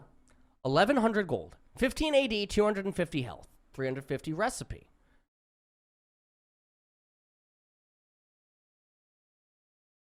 What the hell is this item? It's another... This is just like Steel Sigil! You effectively have the item as the item. This is Hearthstone. Okay, so they're all the same item. They're all the same item. They're all the same item. They feel bad. What is it? It's like Hearthsworn Axe, Tunneler, right? And now Steel Sigil. These are terrible. These are all bad. Please change these items, Riot. These are, like, do something with them. Mix them up. Make them feel more exciting, because as they stand, they're terrible. And if your argument is that vanilla is good, well, you're goddamn right. Vanilla is a really good flavor ice cream, but there's definitely ways to spice it up and make it taste a little bit better. So let's throw some whipped cream on that shit. What the hell is this, Riot? Okay. Vampiric Scepter, 1580, 7% lifesteal for 900. This was really cool as well. When people would build Bloodthirster without realizing that you could go towards Lord Dominic's Regard and sit on Vampiric Scepter for way less gold cost, at least, or very similar gold cost to Bloodthirster, and you could get very similar returns and deal more damage. So Vampiric Scepter, just very, very, very good. Verdant Barrier. So this is actually one that has been changed, right? 1800, 40 ability power, 30 magic resist, grants a spell shield. Why would you ever build Banshees?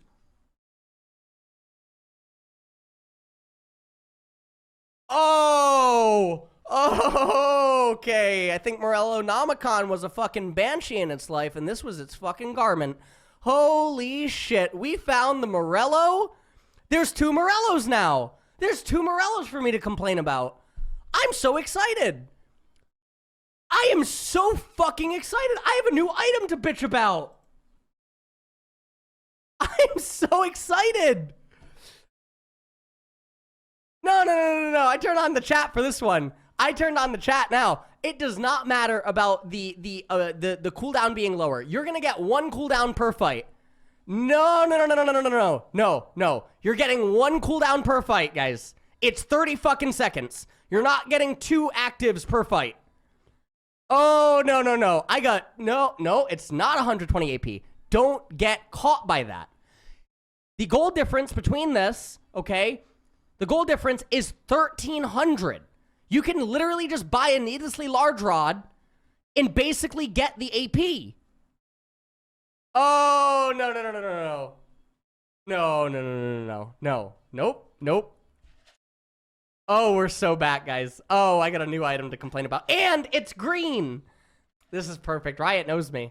Riot fucking knows me. Oh, man. See, it's a green item, but then it put on its fucking veil because it's trying to hide that it's actually a green item, just like Morello is. These fucking... We are so Barack. Now, I will say one thing. Let me turn chat off. I will say one thing. In absolutely dire situations, okay, I'm talking you're down 3 dragons. You're down Baron. Okay, you are getting pushed on. You know, the game is just like doomed. Okay, you have that endlessly large rod in your inventory. You have Verdant Barrier in your inventory. Okay, and it's do or die. Okay, yes, the completion is literally 50 gold. You do just get the item. You burn the needlessly large rod. You set it ablaze. You set it on fire. You cast it into the void. On the off chance that you can bink a fight, you maximize your EV for that 1-1-1 fight because you need it, because you're in a do-or-die situation. So only in situations like that, where literally you have the Doctor Strange 1 out, you know, fucking 1 in 14 million, whatever it was, that is when you get Banshee's Veil. But I am so happy that Riot has given me another item to flame now. Oh my god, the stonks are up, guys. God, I was starting to lose stonks because, like, you know, I've been going on about Morello now for 5 years, and, you know, Riot, they just changed Trinity Force and Black Cleaver so many times over. I was beginning to run out of fuel, and Riot threw me a fucking bone here, didn't they? Holy shit. I got a new item. I'm so excited. So excited. All right. Warden's Mail. All right, we got 15 minutes, by the way. We might not be able to get to legendary items. We might have to do them in between games before CB Local Stream. Okay. Take a breath. Okay, 40 armor. All right, Warden's Mail, 1,000 gold, and okay, 1,000 gold, and all right, unique, rock solid. Every first item incoming instance of post mitigation basic damage per cast instance is reduced by 5 plus 3.5 per. Okay, just fine. It's just a fine item. It is the item that you always build first when building into these 2 items because it is the nearest to the actual item that you're seeking, and that's why you buy it. Watchful Wardstone. This item is like, no. The item is actually just no. It lets you stack more control wards, which you don't want to do in the first place. It's just a bad item. Winged Moonplate. This is another absolutely terrible item that you just feel bad for having to buy. The only time this item actually feels good when buying it, okay, is when you're rushing Deadman's or Force of Nature second. If you're not rushing Force of Nature or Deadman's second, this item is just awful. You should not buy it. Avoid it at all costs. You literally get no extra HP, and then you get 5% movement speed, okay? What is 5% movement speed? Well, it's about magical and a half boots, okay? It's 1.5 magical boots. It's Cinderella's shoe. So you do get Cinderella's shoe, but what does that actually translate to? And I did not mean to rhyme, but anyways, yeah. I mean, certain champions like Garen, Darius, these types of champions that are building this like second for some reason, they'll like it, but outside of that, whatever. Zeal. Now, this is one of the best ADC items actually in the game, but you do effectively get it through its items, and the recipe is not painful. Typically, you buy Zeal outright, and it does feel kind of bad, but the 5% movement speed that you do get is actually nice. The magical and a half boots for 80 carry, while getting a little bit of a buff to attack speed, it's not bad, it's all right. Okay, that is it for all of the epic items. Okay. That's it for all the epics. All right, so now we can actually get on to the legendaries. Really good. Maybe we actually can finish this. This took 2 hours. 2 hours of reading the wiki. All right, here we go. All right, Abyssal Mask. 10 ability haste, 60 magic resistance, 300 health. Unmake. Enemy champions... Sorry. Unmake. Enemy champions within 550 units of you become cursed, reducing their magic resistance by 5 plus 1.2% bonus health. You're not getting a lot of bonus health in general. Capped at a reduction of 25. Gain 9 bonus magic resistance per cursed champion. You can get up to like... Well, automatically you're going to get 69 magic resistance. Cursed. 10 ability haste, 300 HP for 2,400 gold. Okay. So, while the gold cost is 2,400, right, you're getting 200 of the HP from this. You're also getting the ability haste from Kindle Gem. The Negatron Cloak itself is giving you 50 of the 69 magic resistance. So, you need the passive to actually have value to justify the completion of this item. Otherwise, this is going to be an item where the components are really good, but you'll end up like finishing it later on. Now, if you have multiple sources of magic damage in your team composition, or you're a champion that also deals magic damage yourself, well, now the item actually does have a little bit more value because it also turns into a damage item in exchange for adding 700 more gold to it. So in that regard, it's really good. Don't get caught up in just the 700 gold being allocated towards the item to complete it, because unless you're meeting the conditions for its passive, which generally a lot of people aren't, okay? Now, if you just have one source of magic damage on your team composition, it doesn't matter that you're reducing their magic resistance by 9 or by 10 or something like that. Literally doesn't matter that you're doing that. Does not matter that you're getting 10 M-Pen when your abilities are only hitting for like 100 or 150 or something like that, okay? The percent increase that you're getting from 10 M-Pen or something, giving you a very marginal, you know, couple of percentage increased damage is not converting to anything meaningful. You would have been better off allocating the gold or building towards a different item that would have given you or your team, you know, more value in team fights. Okay. Anathema's Chains. Okay. 20 ability haste, 650 health. Vow. Curse the target enemy champion, designating them as your nemesis, and granting you 1 stack of Vendetta every 2 seconds over 60 seconds, stacking at 30. These stacks are lost upon selecting a new nemesis, cannot be cast for 15 seconds while in combat with enemy champions. 90-second cooldown, global range. 20 ability haste, 650 health, and then obviously you get it for its active. This is really good. It's an extremely niche item in a lot of ways. Vendetta, take 1% reduced damage per stack of Vendetta, so you get 30% damage reduction against your opponent. At maximum stacks, your nemesis has 20% reduced tenacity while they're within 700 units of you. So again, it's a very specific item, very situational item. You really want to do this when the opponents have 1 or 2 champions that are really, like, typically one, are the bread and butter of the team composition, and your one goal is to hold them down. Now, in addition to that, you can get this as a tank when those conditions are also met. And if you're just trying to resist one person and make it so that you're unbreakable against them. And then likewise, you can get it as a bully when you're against one person to make it so they can never actually fight you. I mean, that's the way to obviously look at the item. Is this ever going to be an item that you want to incorporate into your main build? Typically, no, it's not. Those conditions are actually pretty far and few between. Now, if you take those conditions on layman's terms and you be like, well, obviously I'm, against one other person, or obviously I'm the beatdown in this lane, I'm the bully or something, you actually have to ask how much of a bully are you? If this item is going to allow you to convert into actually raising a turret or repelling someone and forcing or inducing a recall against, you, rather than you just get to shove them to turret endlessly and nothing actually happens, then you can end up getting it. Likewise, like the Juggermaw type comps or the Protect X comps, etc. This is really good at, destabilizing those things. Okay, Archangel Staff. 80 ability power, 20 ability haste, 600 mana. Grants ability power equal to 1% bonus mana. Okay. Grants a charge every 8 seconds, up to 5 charges. Affected enemies or allies with an ability consumes a charge. Okay, grants, and this transforms into Seraph's Embrace. Let me just get this really quick. So Seraph's Embrace, 80 ability power, 20 ability haste, 1,000 mana. Grants ability power equal to 10 bonus mana. Okay, so you get 20 AP just off the get-go. For bonus mana. Okay. So you get 100 ability power from this item outright. You get 20 ability haste, and you get 1,000 mana. If you would take damage that would reduce your health below 30% of your maximum health, you first gain a shield that absorbs 20% of current mana damage for 3 seconds. Okay. So in the later stages of the game, let's say that you have like 2,200 mana. Okay.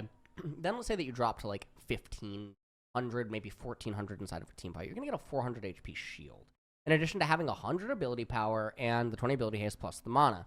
The shield isn't really the reason that you buy this item. This item is mostly just there if and only if ability haste and CDR spam plus excess mana allowing you to just be a Gatling gun on the battlefield is more valuable than outright raw damage. Typically, this is going to be seen with champions that have a lot of inherent utility inside of their kits. So if you're a champion like Orianna, you're a champion like Syndra, being able to throw your balls all around, right, as those two champions, and then using those balls to sort of keep your opponents on a leash and just drag them around to your will, or just, push them around to your will, whatever, if you're into the BDSM. And by doing that, you gain more value than just outright having more power from, say, a Void Staff or a Rabadon's Death Cap or something like that, because the utility is what's allowing you and your allies to win a team fight, not the outright raw damage that you have. That's how Seraph should be looked at. Okay. Ardent Sensor. Okay. 2,300. 50 ability power, 125% base mana regeneration, 8% heal and shield power, 8% movement speed. Okay. So Sanctify. Healing or shielding champions, excluding yourself, enhances you and them for 6 seconds, granting 25% bonus attack speed and 20 bonus magic damage on hit on base attacks. Very, very, very difficult. In fact, I would argue this is the most difficult enchanter item to quantify its value. So it's so hard. It's so difficult to actually say what this item is doing, mostly because, again, it's dependency on an ally and your ally's ability to proc these things. This is a really good item when you have a lot of attack speed champions inside of your team composition, or champions that really like on hits and stuff, because you're granting them the ability to weave in extra hits. Those extra hits are really what the item's damage is, because if they're weaving in, let's say, even 4 extra hits inside of a team fight, well, what were those 4 extra hits? Did they hit 300 each? Well, that's 1,200 damage. Now, that might not show on your item, but that's what this item did. It did 1,200 damage. Now, to put it into context, that would be the equivalency of Oblivion Orb reducing 1,200 healing inside of one isolated team fight or something. Now, obviously, it's going to apply to, like, crits and 80 carries and stuff like that, but that's why Ardent Sensor is an item, especially when you mouse over it and you don't really get the value of the stats. It's such a difficult item to understand, because really, the effectiveness of the item ramps up depending on your ability, or the ability of your teammate to actually consecutively auto-attack. Now, this is very akin to where if you just read the item and you think, wow, it's actually doing a lot, might not be doing a lot when you realize that your ally can't actually auto-attack a lot. Or in kind, you don't have a lot of auto attack centric champions on your team. What would this be like? This would be like me co-streaming yesterday and some guy in chat telling me that the enemy team had a lot of healing because there was 2 champions that had Conqueror, a Yone with a Blade of the Ruin King, and then no real champions that were ever actually healing any more than like 150, maybe 200 inside of an isolated team fight. Now again, for context, you're slicing 40% of the 150 to 200, which means that outright actually completing or getting Grievous Wounds is just a joke of an item because you would be able to deal more damage or gain more damage effectively by having the utility of other items. And again, that's where you don't want to get trapped up in the just raw numbers of an item. Yes, obviously, objectively, Ardent Censer is dealing damage, but it's about could another item have granted you more options or dealt more damage than that item would have granted you, or prevented damage taken, you know, if you're going that route or something. In more cases than not, that is going to be the case. So if you have, you know, say 180 carry, right? You have 180 carry on your team, and let's say that it's like lethality Caitlyn or something, right? Not really high attack speed or anything like that. And then you're surrounded by a bunch of tanks and bruisers, right? No one with any attack speed, right? And you're playing Lulu. Are you going to get Ardent Censer? No, you're not, because the likelihood that she weaves in auto attacks, and she might with that extra, you know, auto attack increase and stuff, but she doesn't really have an enormous amount of attack speed and stuff. And even with that, you know, she's going to be casting her abilities and other types of stuff, etc. The bonus magic damage doesn't really matter that much. You're not going to get it because no one's utilizing the passive. They're not actually weaving in a whole lot of hits. Now, if you have Tryndamere on your team, you have a Jinx as well, and you have a Yone, you're playing Ivern in the jungle, yeah, Ardent Censer is a ridiculous item. Because just like in the Oblivion Orb case, okay, you've now presented the equivalency of the enemy team has Soraka plus Alawi plus Vladimir all on the same team or something like that. And now there is actually a lot of, or like Swain, right? Swain, Alawi, Soraka all on the same team. Yes, they are healing. Yes, that Oblivion Orb is going to do, you know, 1,500, 2,000 reduced healing every single fight. And that's the Ardent Censer equivalency. Don't think that Ardent Censer, just because it's giving attack speed and it's making the person hit harder, that it's actually doing something more than another item, because in more cases than not, it's just, there's other items that would have granted you more value. Okay. All right. I know that CBLOL is probably on. We're 20 minutes in. I really want to keep going over these items, so I'm going to defer to chat really quick. I'm going to turn chat on. What do you guys want me to do? What is the first game of CBLOL today? Maybe we just start it late? What's the first game? Let's take a look here. First game of Shibar. Okay, of all the opera page, I think Opera has spoken. Of all the opera pages that could have broke me trying to check the schedule. Okay.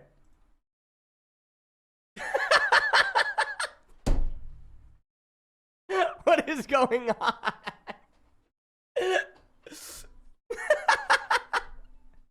The game has been paused. All right. All right, let's finish. Let's finish items, and then we'll go to CBLOL. Okay. All right. Axiom Arc. Okay, 55 AD, 25 ability Ace, 18 lethality. Flux. Scoring a takedown against an enemy champion within 3 seconds of damaging them refunds 10% plus 0.3 per 1 lethality of your ultimate ability's total cooldown. Okay, so here's the thing. I experimented a lot with Axiom Arc. This is an item that I think is a really big noob trap in a lot of cases. It's also only a solo queue item and not a competitive item, even if it were going to be a purchasable item. The thing about Axiom Arc is it's really difficult, especially for a lot of assassins and lethality users who buy this item, to guarantee that their ultimate is going to immediately come up again for like a specific purpose, especially when a lot of their cooldowns are already as low as they are. It's really, really hard to get your ultimate twice in a team fight. And generally, when you can get the ultimate twice in a team fight via takedowns using Flux, you've already won the team fight. In more cases than not, Axiom Arc is a win more item and nothing else. This is one of the biggest Timmy noob trap items that exists. Okay. Banshee's Veil. 120 ability power, 50 magic resistance, and then unique, a null. Grants a spell shield that blocks the next hostile ability 30 seconds, restarts from upon taking damage from enemy champion. Okay. So here's the thing. I've already talked about this when I talked about Verdant Barrier. Verdant Barrier is Banshee's Veil.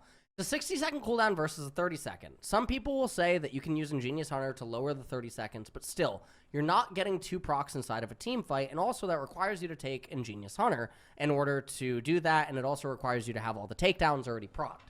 The thing is that Banshee's Veil ultimately is a combination of its recipe items, Needlessly Large Rod and Verdant Barrier. Fact of the matter is, Verdant Barrier is a green item. Morellonomicon is a green item. Banshee's Veil is, you know, the really, you know, Banshee's Veil is like those TikTok things where you see like the really unattractive like girl or like woman or guy or, you know, boy, whatever, that just, they either look really, really old or they just look really, really unattractive and they put on a whole face of makeup and suddenly they become the next K-pop idol. That's exactly what Morello's trying to do here, and that's exactly what Verdant Barrier is trying to do here by putting on the garment that is the veil. So it might be trying to hide as a blue and sophisticated and purplish kind of hue item, but deep down it's still a green item at the end of the day, and we know what green items are. Chempunk Chainsword, right? Morello, etc. They're all shit. So stay on Verdant Barrier if you stay on Verdant Barrier. I'm so thankful to Riot Games. Special shout out to Froxen Freak, August, whoever ended up doing this change, for giving me another item. I really was running out of fuel these last couple of years. I think people were getting really tired of the Leandri Morello shtick, but now with the Banshee's Veil, I have something new in my arsenal, and I've never been so excited. So, absolutely, yeah, do not get this item. Okay, Black Cleaver. Okay, limitation changed to 1 anti-armor item. You can no longer stack this. So this is really cool with like Last Whisper and stuff like that. All right. 55 attack damage, 20 ability haste, 400 health, unique, carve. Dealing physical damage to an enemy champion applies a stack of carve for 6 seconds, stacking up to 6 times. Each stack inflicts 4% armor reduction up to 24%. This is fine. Basic attacks, rage, passive, okay. On hit, grant 20 bonus movement speed for 2 seconds. So, all in all, I mean, this item's fine. It has a really nice build path. Yeah. It has really nice build path. It got more AD. It lost 10 ability haste, but, I mean, that's fine. It did lose 6% armor shred, and then everything else is kind of the same. Actually, it's nerfed. Black Cleaver is nerfed. I just realized that. It's losing the armor shred, but it's getting more AD, and it's losing ability haste. Okay, it's nerfed. Black Cleaver got nerfed. That's sad. Obviously, it's still an important item to buy. It's a really good item if you're a bruiser, you're trying to shred through a tank while making yourself kind of beefy while still getting offensive value versus the squishies. So it's a good item. All right, Blade of the Rune King, 3,200 gold. 40 attack damage, 25% attack speed, 8% lifesteal. Mist's Edge. Basic attacks deal bonus physical damage on hit equal to 12% or 9% of the target's current health with a minimum of 15 against all units. Okay. Unique, Clawing Shadows. Your next basic attack on hit against an enemy champion is empowered to slow them. Okay. Now it slows. Very cool. Okay. Very strong item. Very situational. It is an item that you really feel its effects once you complete it. So that is very good because you do get a lot of value from completing the item. It is not just the components. I mean, I guess the AD is kind of the components, but the actual value of the item, very good. So yes, this is definitely a good item. Nothing really bad or to add on Blade of the Rune King. I think it's pretty understood. Bloodsong, we've already talked about it, so I'm going to close that out. Bloodthirster. Okay, now let's talk about a bad item. 55 AD, 20% crit chance, 18% lifesteal. So for context, lifesteal on Vampiric Scepter is 7%, so 11% less. And again, for context, so 11% less. Let's say your autos are hitting for 200, okay? You're literally getting 22 less on each heal or something, right? Or like 33 less, your autos are hitting for 300 or something like that. It is not a super big amount, right? It really is not. You do not need to lose your mind over it. Engorge. While above 70% maximum health. This is it. Now, anyone who's watched the games of pro play and stuff, you lose this passive very quickly in fights. It's very, very rare that you maintain 100% uptime on this. The other thing that I want to draw your attention to is the conditions when this activates. Sometimes you get Bloodthirster, you're level 11, you're level 12. You're still stuck on that 10, which means it's only 65 AD. Okay? Now, even while you're curving through the mid-levels, 15, 20, 25, it's still not a whole lot of AD. You get to 18, etc., and it can be an okay item at the end of the day. More often than not, you don't want to buy Bloodthirster. When you actually just want sustainability, historically in the past, Shield Bow was just a better item in general. Or what you did is you sat on Vampiric Scepter, and then you built Lord Dominic's Regard. That way, you'd get more damage, you'd hit harder, which means that the differential between the 7% and the 18% actually isn't just 7% versus 18%, because all of your shit is hitting harder, and because it's hitting harder, you're healing for more, so even though it's only 7%, the build with the Vamp Scepter and the LDR is hitting harder than just the Bloodthirster, so that's how that works. And you get a better item, you get a better build path, you get a better curve, and everything like that. Bloodthirster, one of the worst ADC items in the entire game. You want to typically avoid it at all costs. Okay, Bounty of Worlds, we've already did that. Celestial Opposition. I do have to memorize these names. Okay. Chempunk Chainsword. So we've already gone over this. This is the worst of the green items. This is the absolute worst. Morellonomicon, Mortal Reminder, Banshee's Veil, who, you know, put on makeup so that we don't realize that it's a green item, but it's a green item. This is the absolute worst one. This item is obtained through its recipe component items, okay? These stats are a complete joke. If anyone ever says, wow, that item has a whole lot of stats, it's so good. Let me draw your attention to the mage players that have used their brains for the last 14 years, okay? When a mage player is full items, 6 items in game, and they have full stack mage eyes, they typically sell the mage eyes. Why would they do that? It's 180 AP. It's a lot of stats for its gold. Mage player is literally just from a different plane. They're cut from a different slice of bread, okay? Well, you're the American cheddar cheese at the grocery store. The mage player is something that you'd find at a Michelin 4-star restaurant. You might be thinking, Ellis, Michelin 4-star doesn't exist. Not to you, it doesn't, because you build Chempunk Chainsword. So the mage player understands that 180 ability power on a mage eye's completely 6 items is oftentimes less valuable than the outright utility that some other item is granting.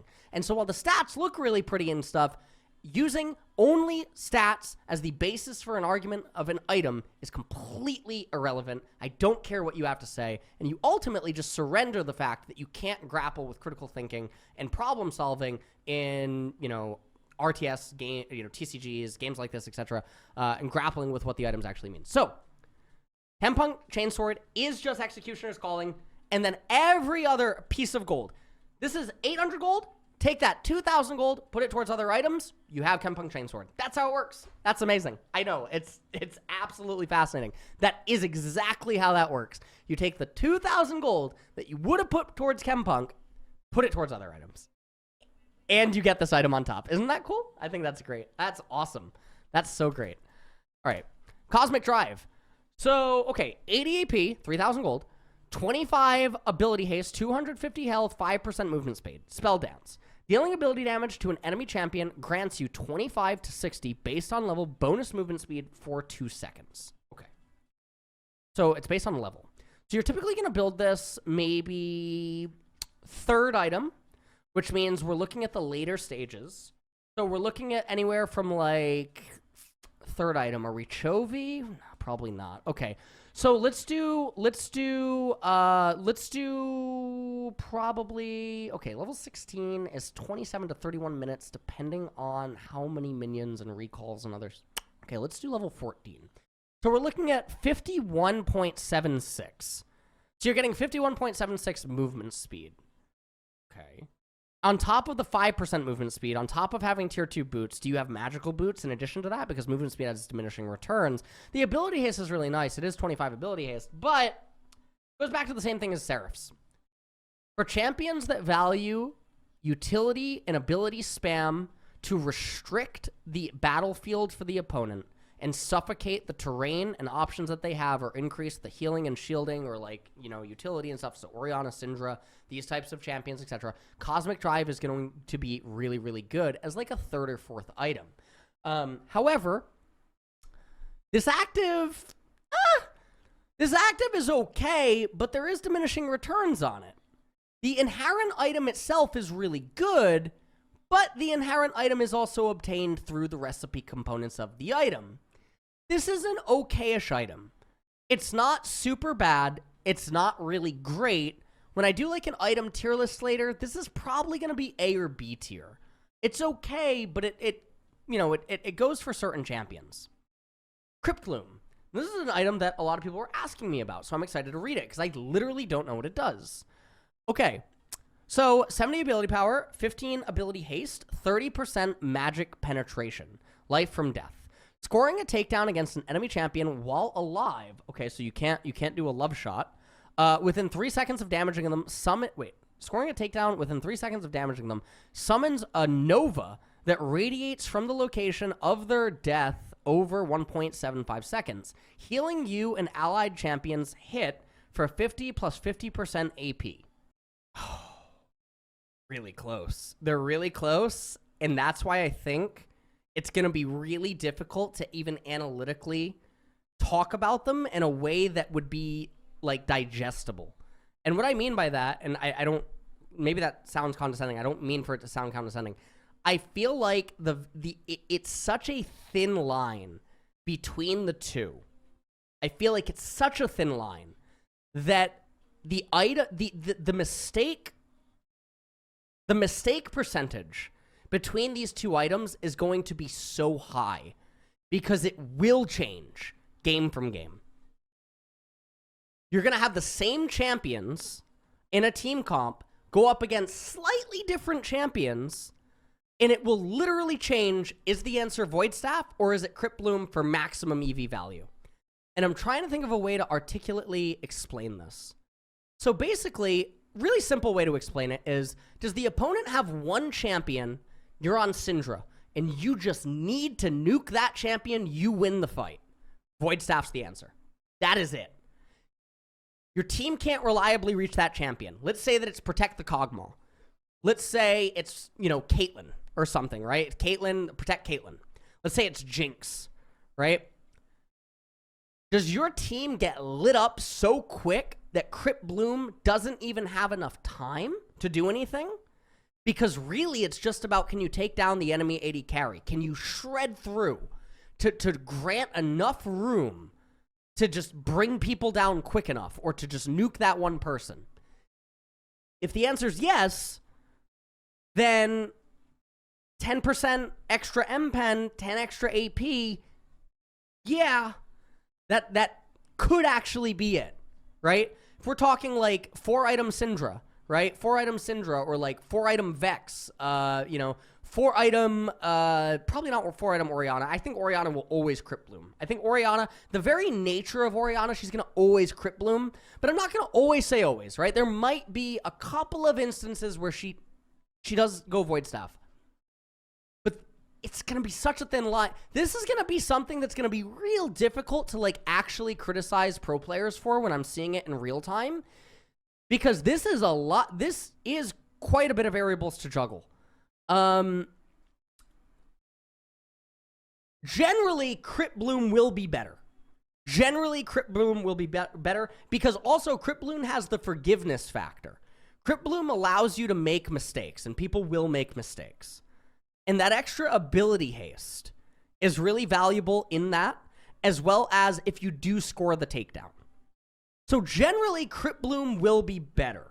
Not only is it cheaper, it has more forgiveness, and in a lot of cases, the life from death value... Well, life from death is going to apply to a much wider array of champions than Void Staff will, okay? Especially if you don't care about that 10%. On the Magic Pen, right? So, like, a really good example of this is Orianna. Orianna is going to be a massive Crypt Bloom user. Let me pull up Drafting GG. Let me pull up a lot of Crypt Bloom users. This is a Crypt Bloom user. This is a Crypt Bloom user, but just like I just said about you need to just nuke one person. Sometimes Annie will already have so much magic penetration or AP and stuff, she already does the nuke anyway. Right? Sometimes that squishy just isn't living. It doesn't matter about the 10 AP and the 10% M-Pen. Sometimes that person's just not living, right? In which case, Annie just goes Crypt Bloom. That's not something that someone's going to be thinking about and doing the math of consciously in a game. It is something that we should strive towards as a community and as pro players and stuff like that. It is something that we can do, and if you limit yourself by saying that you can't do it or that it's not worth doing, it's not worth allocating, then you never will do it. Okay, you never will, because you've limited yourself to mediocrity and that you restricted yourself, right? But if you choose to actually push yourself to consciously doing these calculations very quick, it becomes just like doing those math equations that you can just do like this now. But when you first started doing them, they were difficult. But now it's like muscle memory, right? You say 12 times 12, 144, right? But when you were, a kid or something like that, 12 times 12 might have seemed daunting to you. Or like even 5 times 5 might have seemed daunting. You didn't know multiplication. You didn't know any better. But now it's like 5 times 5, 25, right? Instantaneous, right? You can do these calculations in League because a lot of the values are very similar. And when we're talking about, a value like 10% extra M-Pen or something, or 10 AP, we're going to get a pretty good approximate and be able to do that calculation in real time. Okay, so another Crypt Bloom user here, another Crypt Bloom user would be like, Asol or something like that. Another Crypt Bloom user would be Cassio, just because of the nature of how she controls fights. Corky would be a Crypt Bloom user. He would never be Void Staff for getting M-Pen and stuff like this, right? These would be all types of Crypt Bloom users. Oriana would be another Crypt Bloom user in a lot of cases. Now, let me just move. Let me get potential Void Staff users, right? Syndra is going to be the creme de la creme of Void Staff, right? Glass Cannon, one-shot, suck me off challenge. Malzahar is also probably going to be a Void Staff user in that condition. Now, he's generally, just like Oriana, going to be a Crypt Bloom user mass majority of the time. However, there are times where Malzahar does just go full M-Pen, let me suck one shot, one kill on the R. That is his one purpose in the team fight. Because you get that one person down, you win the fight no matter what. In that case, he could be a Void Staff user, right? So that'd be a really good one. Lysandra sometimes could be a Void Staff user, right? Just instantly nuking someone down. Vex could be a Void Staff user because she does need to just get that kill, right? Vigar could be a Void... Vigar actually... Vigar's Crypt Bloom it's kind of popping, isn't it? Actually, that's kind of big. Vigar's thing is probably really big. But I think that you guys get what I'm saying. I'm actually really happy that we got to an item like this because this one actually really did get my gears going in my head. What a beautiful item. It's a really, really, really good item. There's a lot of variable. There's a lot of skill expression in itemizing this versus Void Staff. The type of pro players that are going to be able to itemize correctly between the two and discern which one is appropriate for each game as a form of skill expression is going to be really beautiful. But it's so close. Well, it can be close. But, all right, I am warning you. There's probably going to be a lot more cases than not where, if someone builds Void instead of Crypt Bloom, I'm going to get a little... All right. This item is the default, and Void Staff is now the asterisk. That's how this works. Okay? All right. Hope you guys enjoyed that explanation. That was one of the most fun mental item things that I just got to go through in the last couple of years. Okay. Dawn Core. All right. What is this? This looks really cool as an item. All the power in the world came from the stars, or so it said. Okay. Now, interesting. I know, totally nerd of me, and I totally get it. So I want to point out how this looks very akin to Cosmic Drive, right? It looks very akin to Cosmic Drive and all the other items that go with, the Cosmic Drive character, right? And I don't know how many... Did I close it, or where is it? Did I close it? I think I closed it on accident. I closed it on accident, didn't I? Wait, it was supposed to be after Chempunk.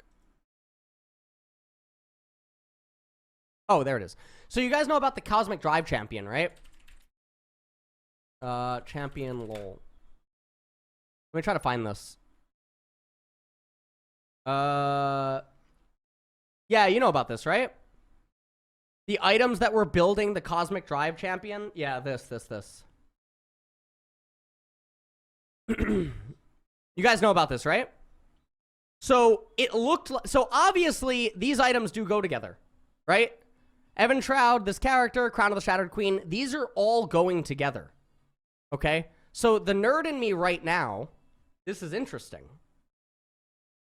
All the power in the world came from the stars, or so it said. Now, Riot didn't capitalize the I in it, which would have been definitive that it was referring to someone or something, a being, an entity, or something. But I do believe that this it, even though the capitalization... Well, actually, no. The wiki, I wonder what it says in game. The wiki is just typed by randoms, no offense. Not typed by Riot. I wonder what it says in game. I want to say this is it. Whatever this is. We don't know who this is yet or what it is. But I almost guarantee that this plays something in the lore. This looks like it comes from this, the Dawn Core. So this is something in the lore. So we're getting breadcrumbs. Okay. So anyways, lore part aside. Okay. 40 ability power, 20 ability haste, 150% mana regeneration. Unique, first light.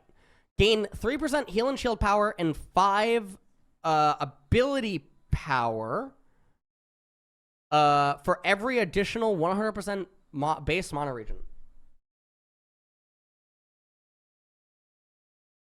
You get what? You get 4.5% just from this item? You get 4.5% heal and shield power. Unique, gain 18 summoner spell haste. What are the Dawn Core items? What is a Dawn Core? Either way, this looks like... I mean, this looks like a really gross, like, endgame item for enchanters. Like, enchanters actually finally got an endgame item. And that's kind of scary. I think this item's really good. It builds out of... It builds out of... Jesus! The silicone implants, man! What is this? Oh my god! Oh! They make you build the worst items in the game.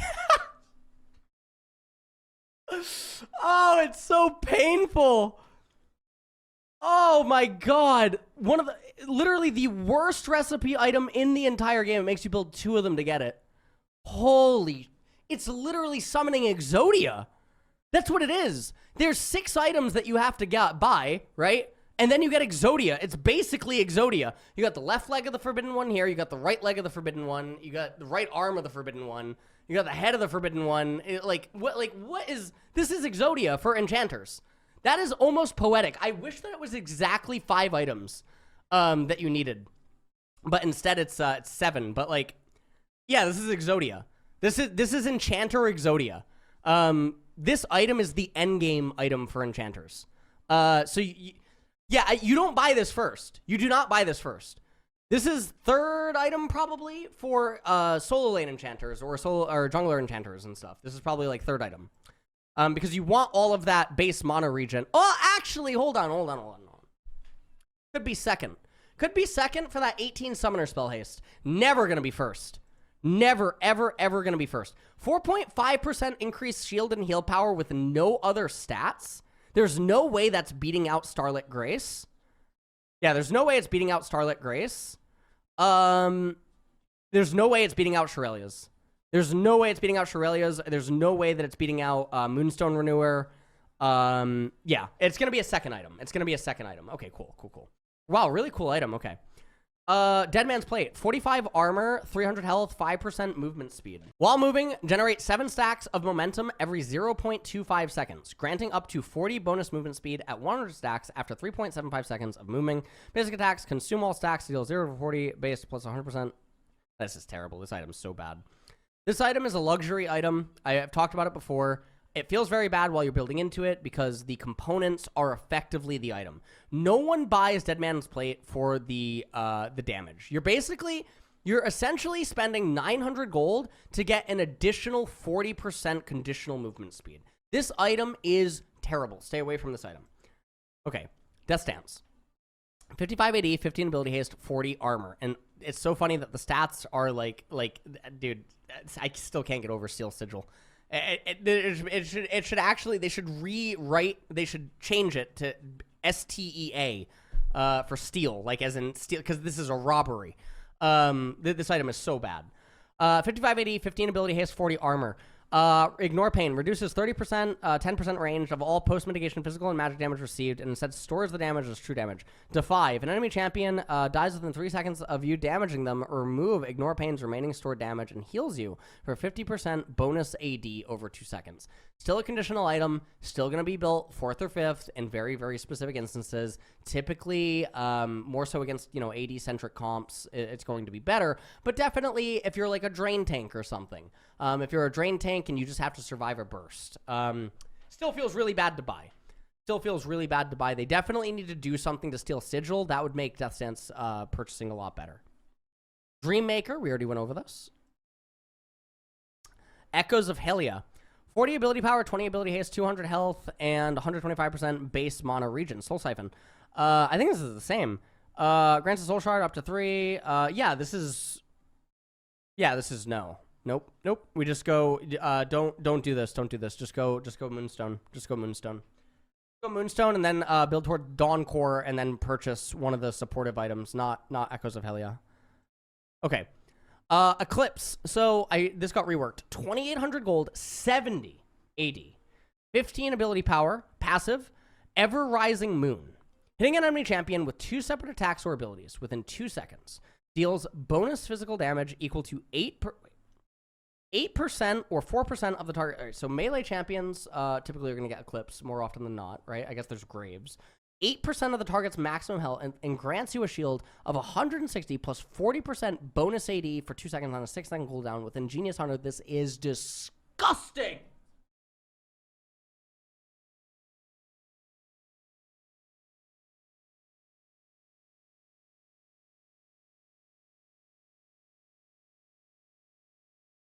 If you have, like, Dark Harvest, you have Electrocute, you have a Hail of Blades, or you just go Domination Secondary, you get access to Ingenious Hunter, you're getting an 8% max health ability that gives you a shield.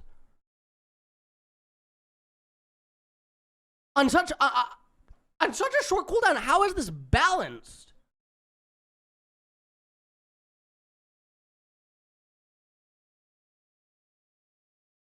Wow, what a gross item. What a beautiful item. Now, it doesn't say that it comes with lethality in itself, so obviously you're going to want to pair this with, like, Last Whisper, Black Cleaver, like these types of things. But a really, really nice item. Really, really, really nice item. Some matchups you'll just go it first because the damage is just too oppressive, even without, like, lethality or armor pen combined with the shield. They can't trade back. And then obviously in other instances you'll probably end up building this, like, third. And then it'll be really good there to let you get in and just deal so much damage, and it'll be a really big team fight wake up thing. Now the one area where you will not build Eclipse is going to be when you're going to mostly play the game solo. 8% maximum health is really good. So is 70 attack damage and 15 ability haste. However, if your only job is to just nuke once and then get out, there's going to be better items than Eclipse. Edge of Night. Okay. 50 AD, 15 lethality, 250 health. And then, okay. Grants a spell shield that blocks the next hostile ability, 40 seconds, okay. From taking, okay, so 50 AD, 15 lethality, 250. So the reason that this is good as an item, okay, is because typically assassins want to get this so that they can actually reach their target and then kill them without anything stopping them, right? Like knockbacks or whatever. So Edge of Night still remains really good as a third, fourth item that grants you that little bit of extra invulnerability in a way that lets you just get on top of the opponent. And in that regard, it can be good. Now, some people might be saying to me, but Ellis, isn't that why Banshee's Veil is good? No, it's not. Banshee's Veil is Verdant Barrier, okay? I never want to hear the words Banshee's Veil. We can talk about Verdant Barrier, sure. Banshee's Veil, no. So this is, this is very akin to that. Okay. Essence Reaver, 55 AD, 20 ability haste, 20% critical strike chance.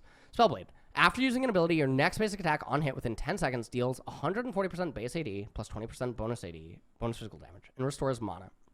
Very situational item in a lot of cases. It is really awkward to try to, talk about this item. Generally, it does arrive at being built on the champions that it is good to build on. I don't think that like really too much happened, right?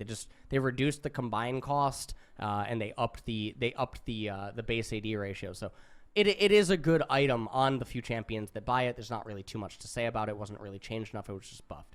Experimental Hexplate. Okay, cool. I haven't seen this. 55 attack damage, 20% attack speed, 300 health. That is a weird combination of things. Also, it looks like maybe it's for ADCs. Gain 30 ultimate haste. Upon casting your ultimate ability, enter overdrive to gain 35% bonus attack speed and 15% bonus movement speed for 8 seconds.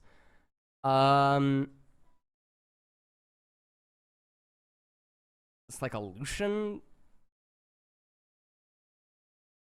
Not even Lucian. Wait. Because the attack speed by itself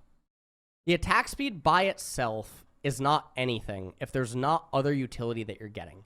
Gaining 30 ultimate ability haste doesn't matter when you're still only shooting your ultimate once per team fight. This is something that a lot of people don't get when it comes to ultimate or like ability haste. If your ultimate comes up at 80 seconds or 60 seconds, but even though it came up at 60 seconds, you're still holding it for another 40 seconds, it doesn't matter that its initial cooldown was 80 seconds.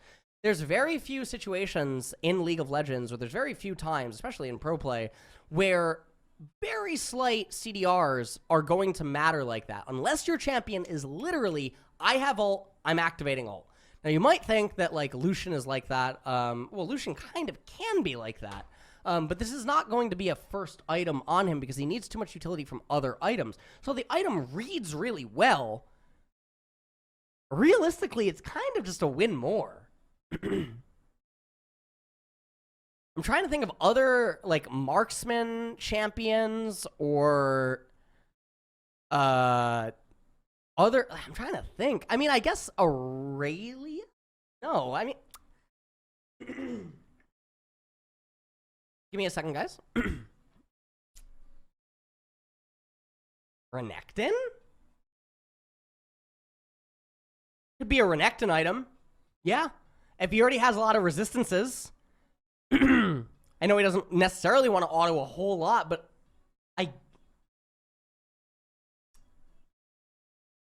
ultimate. Give me a second here. Give me a second.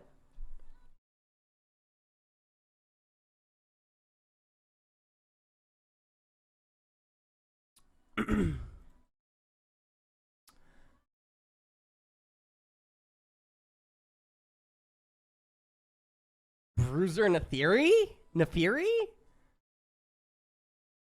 Kled?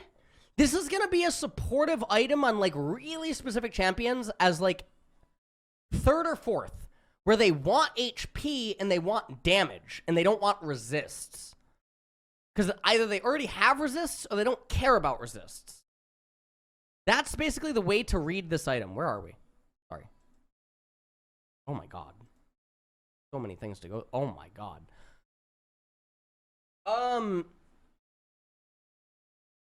Yeah, it's gonna be a 3rd or 4th item. You're gonna want either no resist. You're gonna want more combat stats, and you're gonna need to be a champion that wants to fight during their R. Like, it's their go button. So you're looking at, like, Kled as one of those champions. You're looking at Nocturne. This is a good Nocturne item. A lot of people built Sterix on Nocturne. It's really bad on Nocturne. Sterix is really, really, really bad on Nocturne. Let me show you guys why. Let me show you guys why Sterix is so bad on Nocturne. So Sterix goes off of your base AD, right? Typically, you'd build Sterix, like, 2nd or something like that. This guy's base AD stinks. It's so bad. However, this is Nocturne's dream item. So all the Nocturnes that used to build Sterix Gauge, all the other champions, Xin Zhao, right? Another champion that doesn't necessarily... Well, Xin Zhao does like Sterix, actually, in some cases. But definitely, this is now an alternative, depending on the game state for him. So champions that liked Sterix Gauge before, but weren't particularly great Sterix users because of the AD conversion. This is... Oh! Whatchamacallit? I mean, or you could technically, in theory, do both. I mean, you could do both. You could stack a lot of HP. Yeah, but that's the way to look at this item. That's the way to look at this item. Very interesting. Very interesting. Okay. All right, Fimble Winter. 15 ability haste, 400 health, 860 mana. Grants bonus health equal to 8% mana. Okay. So typically you're going to get like an extra, like 100, right? You get an extra 100, 150 HP. You're going to get an extra rubies. So the real way to read this item is 550 HP. Okay. Okay. Oh, no, maximum mana. Oh, you're going to get more than that. Okay, you're going to, wait, maximum mana. You're probably going to have 2,000. Yeah, probably get like 200 HP, 250 HP. So the way to look at this is like, let's view it as a 650 HP item. 2,400 gold. That is very cheap. Okay. Immobilizing or slowing, if you're a melee, an enemy champion grants a 100, 180, plus 4% current mana shield for 3 seconds, 8 seconds cooldown. The shield strength is increased by 80% if there is more than one enemy champion. Wow, so this is like a 1,500 or 1,600 HP item in team fights. That also gives you 860 mana and ability haste. This is just a good item. This is just a good item. 1310, it no longer... So it's a good item because the mythics, and also we're gonna get to it, the change on Frozen Heart. And I know about this change because I saw it on Twitter. So this is a good item with Frozen Heart, as like a nice combo. Okay. Force of Nature. 2,800, 55 magic resistance, 400 health, 5% movement speed, steadfast. Taking magic damage from champions grants a stack of steadfast for 7 seconds. Stacking up to 8 times with the duration refreshing on subsequent magic damage from them and whenever dealing damage. Okay.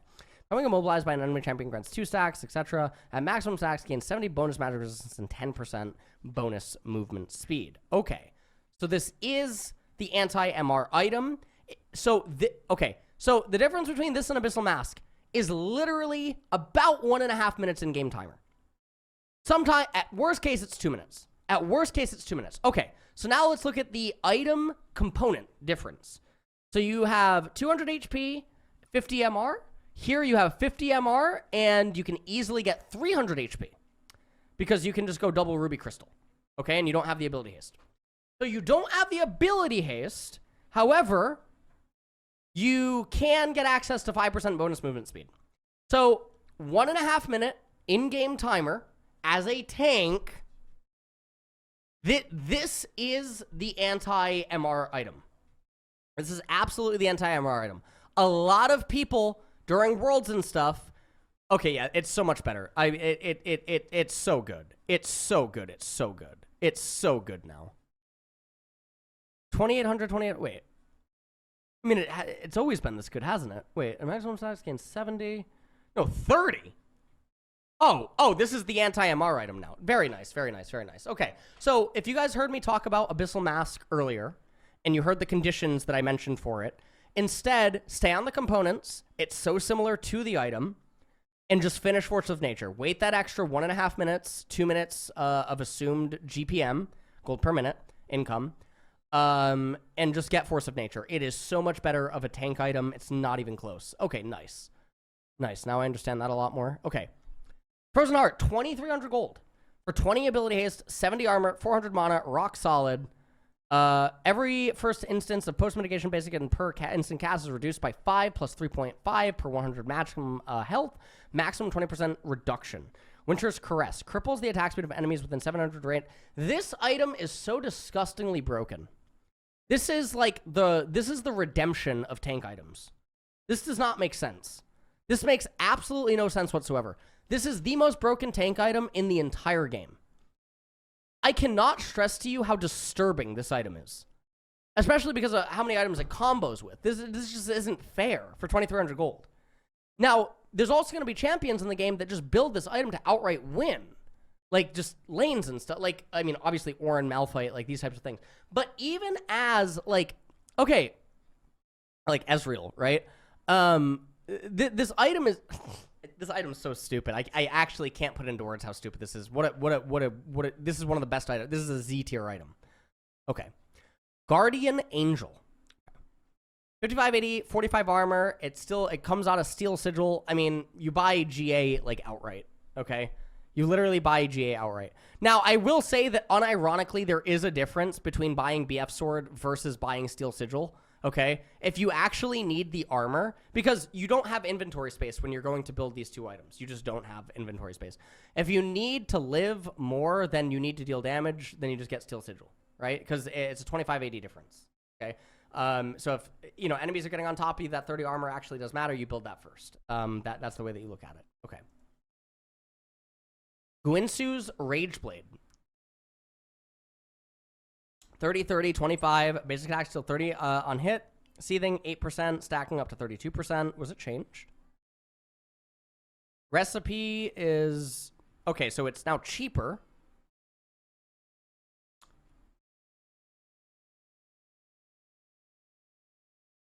Doesn't do the crit thing anymore. That's fine. Doesn't do the crit thing, but that literally just does not matter that it does not do the crit thing. This is just such a good item.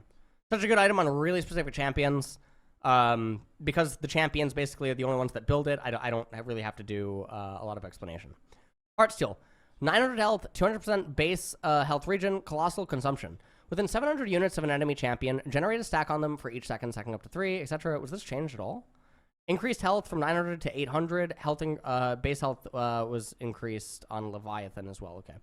So it got an extra 100 HP. It doesn't do anything. This is another really good item that showcased lack of practical consideration with, like, you know, problem-solving skills. Where when you read the item, it sounds really, really, really good. And it is really good in really specific matchups where you can consistently proc it. You will not get punished. The game will go to 40 minutes. And you can just continuously ramp it up and stuff. And in those conditions, yeah, sure. This is not an item that you just get, though, because typically other tank items are just inherently better because of the utility that they grant.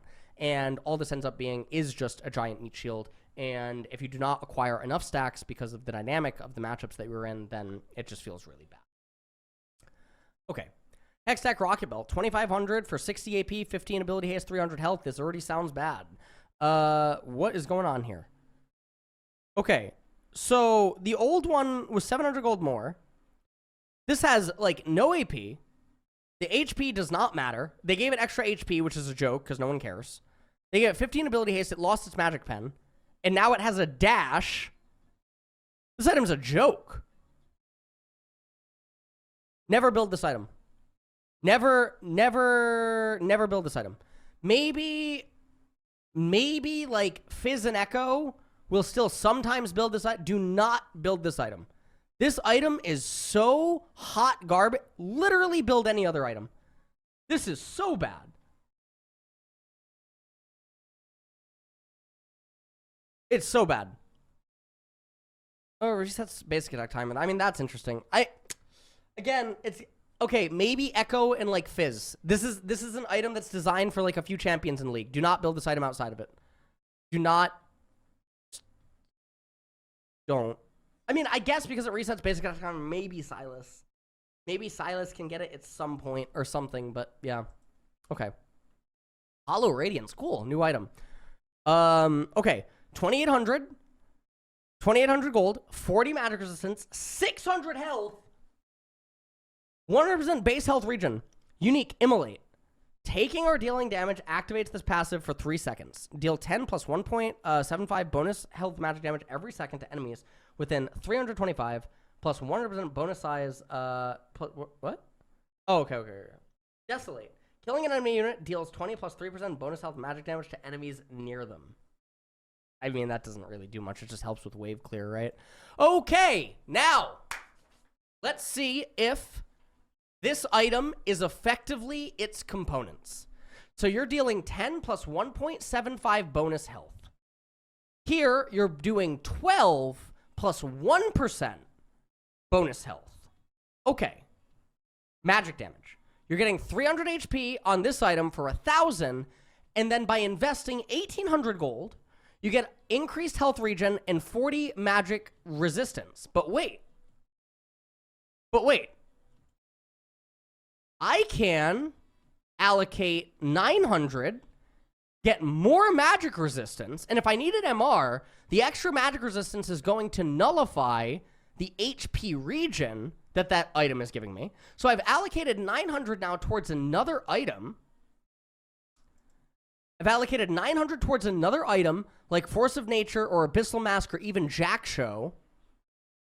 I've invalidated the base health region, and by allocating that gold towards another item and getting to that item, the HP difference between Bami's plus the added item will either match or surpass the 600 of this item. The Immolate is going to stay roughly the same because you don't have enough bonus HP. You just don't have it. You do not have enough bonus HP. Desolate is fake news. Desolate is totally fake news because it's never hitting a champion. It's only for wave clear. This is previous season Sunfire Cape.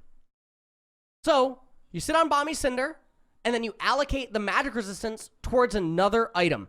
Do not build Hollow Radiance. I am so excited that I now know this for LCS and CB LOL, okay? Because now, when I see this in someone's inventory, I can get upset again. Riot is just doing so many good things for me, guys. They gave me Banshee's Veil. They gave me Hollow Radiance. What else did they do? What else did they give me? They give me anything else? Wait. They gave me Hollow Radiance. They gave me Banshees. Oh, they gave me Morello. Again, well, they kind of like let me. It's kind of like the Saw movies. You know how like Saw 10 just came out, and like the franchise just like keeps milking it, or like the Fast and Furious or something. That's basically what Riot's doing for me. I'm on like Morello 8 right now. Okay, I'm on like Morello Part 8. Okay. Yeah, Hollow Radiance, terrible item. Do not build it. Build Bami's and then build towards another MR item. You do not need any of these actives. This item is terrible. Nice. That is the verdict on this. And I hope that I just explained it, and like the reasoning was pretty clear enough. Basically, the magic resistance from Negatron Cloak is going to invalidate this if you needed the actual extra magic resistance, or it's gonna come close enough to match it to where it's absorbing that. And then again, you're building towards another item. And so while you're building towards that other item with the excess gold, by having the Bami's plus the Negatron Cloak, the extra HP that you're getting from the Ruby Crystals and whatnot is making up for the difference between Bami's and this. And then because Bami's comes up front with 12 damage versus the 10 versus the 1.75 bonus, and you do not have a lot of bonus HP, the damage difference is so negligible that it just does not matter. Do not build Hollow Radiance as a tank player. Do not do it. If you are going to finish Hollow Radiance, it is going to be a finished 4th or 5th item, the same way that you finish Sunfire Cape or the same way that you finish Thornmail when you've completed all your other important utility items and you're just trying to, you know, your GPM is like slowing down, your AD carries, your AP carries, they're the ones getting all the farm, game timer's 30 minutes or something like that. You're not really getting a whole lot of gold. You're basically relying on passive gold income. You're getting a little bit of gold here and there. Maybe you're getting some Baron gold, stuff like that. That's when you finish Hollow Radiance. Okay, cool. Just did that. Okay. Let's do this. Horizon Focus. Okay. Okay. 90 ability power, 20 ability haste, builds out a Hextech Alternator, which we've already determined is an absolutely huge item. Unique Hypershot. Dealing ability damage to a champion at 700 or more units away from the cast position, reveals them and increases your damage dealt to them by 10% for 6 seconds. Focus. Upon triggering Hypershot, grant sight of the area.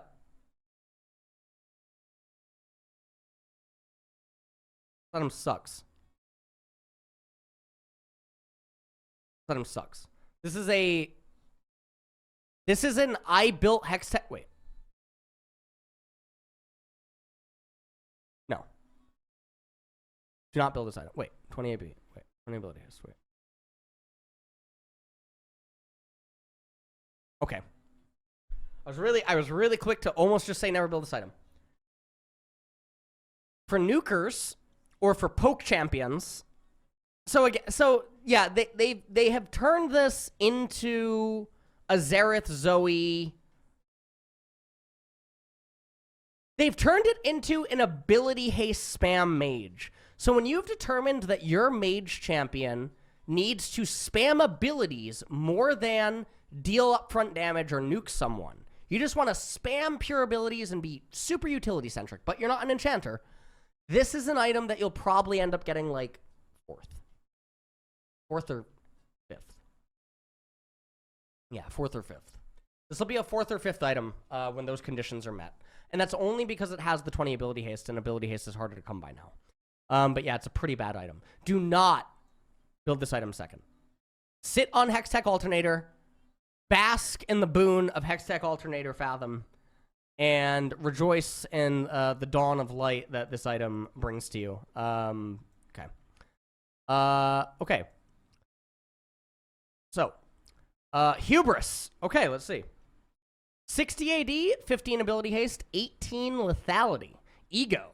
Summons a statue of yourself near the outer side of your team's spawn. Scoring a champion takedown grants you a rank that upgrades this statue. Okay. Eminence. I thought I said Eminence for a second. Jeez. Talk about an item name. Scoring a takedown against an enemy champion within 3 seconds of damaging them grants you 15 plus 2 per statue rank, so you have none, so it just grants you 15. And then maybe 2, so 17. Bonus attack damage for 90 seconds. This item's terrible. This item is awful. So, okay, let me explain why this item is so bad. First, you get the item. In order to get the item, you've already had a couple of kills and takedowns along the way. Most people, how many kills and takedowns are you getting in a game? 12, 13? I'd actually be really interested to know the average. Now, in competitive, it's way less. Maybe 12, 13 in a solo queue game, okay? Along the way to getting this item, you already had probably a couple. You might have already had 2 or 3. We're talking about you've already had 15 to like 25% of the takedowns that you're going to have in a game. Okay. Eminence doesn't trigger until you've already gotten a takedown in the fight. Then it triggers for a paltry amount in that fight. So it's not even that you get it up front. Now, depending on what champion you are, your abilities are already on cooldown when you get the takedown. So they're going to have to come back up, which means that you're taking the rest of the fight with your abilities and stuff on cooldown, which means that you're just relying on the bonus attack damage that this is giving you. 15 plus 2, let's say you have 8 takedowns. 23 damage goes through resistances. You're adding an extra 11, 22, 33, 44, 55. 55, 66 damage in a fight? Now, maybe your abilities come back up. We saw this built on Senna yesterday. I did flame it in the LCS. Maybe Senna gets an extra 150 damage? 200, maybe, in a fight because of Eminence in a competitive game. This is a really bad item. You actually have to have a lot of hubris to buy this item, unironically. This is a terrible item. Do not get baited by this item. Can be really fine in solo queue. Can be fine in solo queue. Can. Now, some people might ask, Ellis, what if you're snowballing? What if you get 3 kills in laning phase, like, pre-6 minutes, and you're, like, Raven, or something like that, and you want to build this item?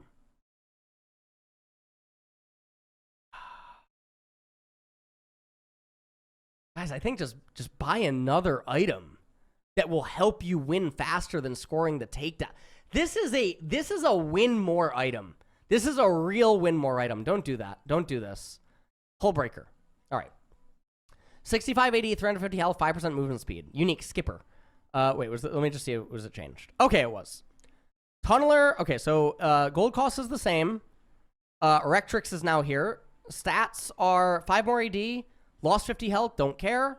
5% movement speed, lost the base health region. So it's less impressive in laning phase, which now means that it's going to be built as like a second-ish item. Grants. What the hell's this?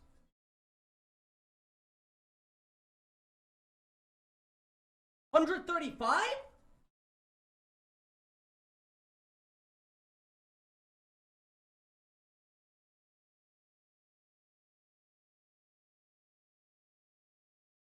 Even 68 for ranged. What?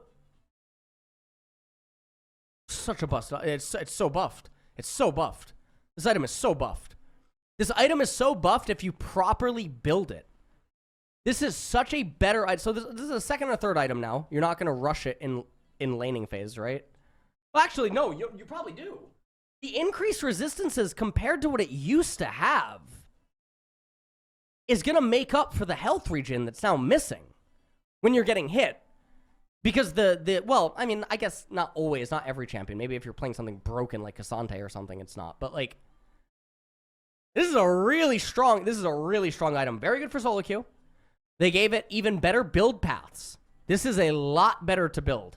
I mean, Tunneler sucks. Tunneler is one of the worst items in the game.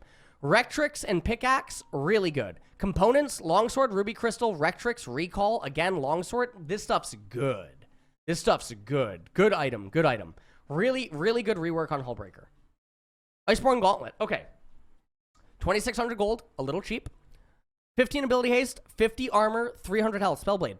After using an ability, your next basic attack within 10 seconds deals 100 base AD, bonus physical damage on hit, and creates slow. Wait. The armor is obtained through Chain Vest. The active is obtained through Sheen. You don't get a... I mean, you get ability haste, which comes from Sheen. This item sucks! This item's so bad! This item's so terrible! Why is everyone building it? Guys! This is shit! Literally any of the other tank items is just better unless you're like, you just, like, if you hit them once, they can't get away. They cannot get away, and you just kill them. Something like that. But, like, if they're not even supposed to be close to you in the first place, then you're not hitting them anyway. Oh, this item is bad. This item... Okay, this item can be built, like, way later. This item can be built way later. This is not a first item. It's not a second item. Yeah, this item is bad. I mean, you can use this as a bully, and you can pick this up like second or third or fourth. There's no way this is a first item ever. This item is really weird because it is effectively the components. It's effectively the components in a lot of ways. The slow is good, don't get me wrong, but like the champions that are building it don't need the slow. Okay. Immortal Shield Bow. 3,000. 50 AD, 20% critical strike chance, 12% lifesteal. The better Bloodthirster. Unique Lifeline. If you would take damage that reduces your health below 30% of your maximum health, you first gain a shield that absorbs 320 to 530 damage for 3 seconds, 90-second cooldown. This is better Bloodthirster. Sit on Vampiric Scepter, get Lord Dominic's Regard, and yeah, that's how you read Immortal Shield Bow. Okay. Imperial Mandate. 60 ability power, 20 ability haste, 125% base mana region. Let's not forget Dawncore, right? That was its name. So Dawncore, obviously with this. Abilities that slow. So this is all pretty similar. There's not too much going on here. 2,300. This is all good. 125% base mana region. Now it goes with Dawncore. Got a little bit more ability power, and ability haste is also really good. This is just a really good item. Mandate is very good. Enchanter items are all really good. Infinity Edge, 65, 20%, 40% critical strike. Okay. Build path. Okay. So 14.1. Was just changed, went down by 100. Critical strike chance damage was reduced by 5%. No longer has a mythic passive. This is all fine. I mean, Infinity Edge still has its purpose, right? Infinity Edge is just the item that you get in most cases to just unload if you have like really good proper positioning and all this other type of stuff, right? Compared to something like Gale Force and whatnot. Back show the protein. Oh man. I know I'm missing CBL. I know. I have never done something like this in like 5 years. This is a throwback, man. This is like really old LS. Jesus. My brain's frying actually because I have a lot of situations just going through my head. All right. Open a window. My lord. I don't know what's going on.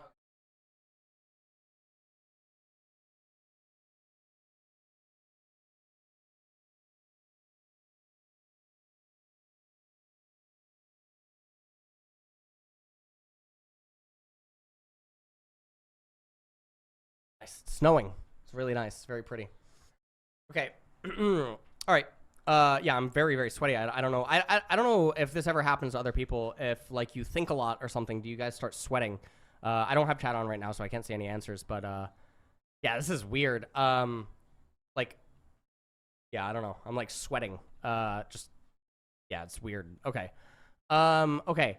50 armor, 50 magic resistance, 300 health, unique Voidborn resilience, gain a stack for each champion in combat, bonus. Okay, I mean, it's just a fine ability. I mean, it's just a fine item. It's just fine. It lost 100 health. It gained way more armor and magic resistance. So now if you build other HP items and stuff, I mean, you got more going on there. Yeah, okay. A maximum attacks increase your bonus armor and magic resistance by 30% until the end of combat. You did lose the magic damage, which is totally fine. I mean, it's just making you... Yeah, it's very good. Very, very good. Canic Raccoon. What is this? I don't think I've seen this. 2,900. 80 magic resistance. And we have people over here building... we have unironically, people out here building hollow... What was the fucking name of it? Hollow, like... Jeez, Howl Bowel Movement over here. Hollow Radiance. We have people unironically building stuff like this. Okay. All right. Canic Raccoon. Okay. 80 MR, 400 health, 150% base health regen. Unique Mage Bane. After not taking magic damage for 12 seconds, gain a shield that absorbs magic damage equal to 20...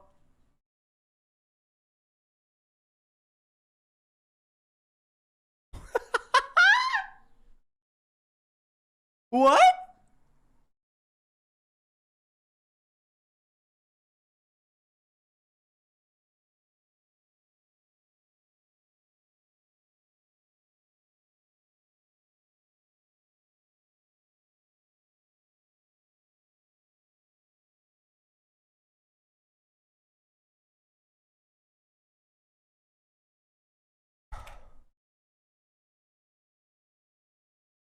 Oh.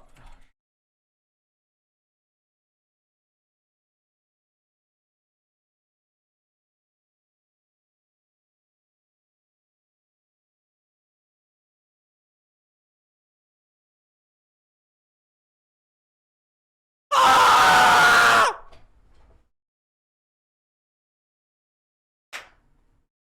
What is that? What is that? Insanity.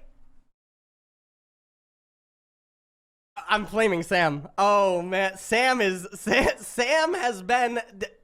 What the fuck? I'm like over here, I'm like, wait a minute. How does a mage break a tank that has this item in mid? Like, okay, like... How do you... Like, okay, it's 2,900 gold and the components kind of suck. I get that. The components kind of suck. But if there's a champion that just relies on inherent base power to sustain against the enemy mage, and then you get this item, you are Thanos. 20% maximum health, let's say level 10. Oh my god. We got Insanity over here, unironically building Hollow Radiance. Now, this is what I meant, by the way. This is this is what I meant, okay? Like, gun to his head or something, like, he did not read the patch notes. There's no way he read the patch notes. There's no way. Because, unironically, Hollow Radiance is the worst it's the worst MR item in the game. It's so bad. It's so bad. Oh my lord. You just sit on Bamis and then you build into something else and, like, it's whatever, right? Okay. Wow, this item would make me want to cook. This item is so good. This is beautiful. What a good item. What a misunderstood item. I'm going to be on the lookout for this as more time passes. Let me write this down in a notepad. Wow, this item. I think this is sleeper. This is maybe sleeper. When I see this item, I immediately just start getting lots of ideas that's anti-meta. You know what I mean? Like, this item is nuts. Wow, that's a nuts item. Okay. Gonna have to find the conditions and stuff. Yeah, okay. Okay. And then also, yeah, Lost Chapter was nerfed. Mages don't have as much mana as they're curving against you in lane phase. That sounds really good. And ability haste is more lacking, so they can't just endlessly throw out stuff on you, too. I wonder what happens if, like, Scion's in mid and just goes that first item. Because Scion has enough base damage to clear everything. And Scion has a shield. Yeah, I wonder if a mage can move Scion. I wonder if Scion mid just beats every single mage.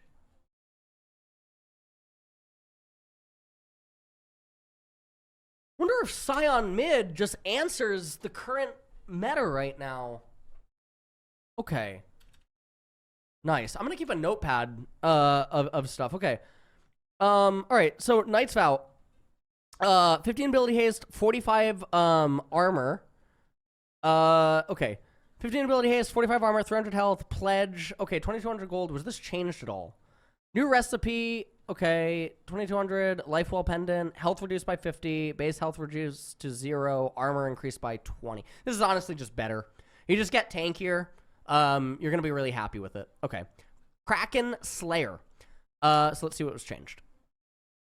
So 14.1, attack speed increased from 30 to 35%. Everything else is still the same. Just all in all, just a really nice item. This is one of the best legendary items in the entire game. Not really too much to say about it. Just very good. Liandry's.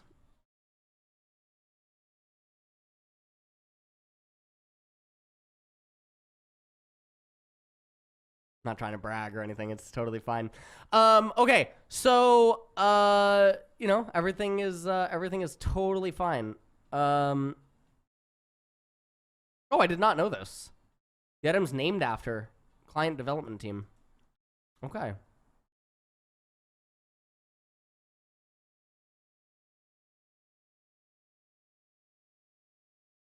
Okay. 90 AP, 300 health, unique torment, dealing ability damage, burns enemies, causing them to take 1% of their target's maximum health magic damage every 0.5 seconds over 3 seconds. Okay, so they take 6% maximum health over 3 seconds, just from an ability proc. Capped at 25 per tick against monsters. Suffering. For each second in combat with an enemy champion, deal 2% increased damage, stacking up to 3 times for a total of 6%. This item is just bonkers. Liandry's, it's basically the old Liandry's, the one that I promoted, the one that entered into the war, because this deals more damage than the healing that you can prevent. So we have our old Liandry's back effectively. Health doesn't feel as good, would like a little bit more ability power, maybe would even like some haste on the item or something like that. But all in all, just a really, really good item. Still going to be built by everyone. Okay, Lichbane.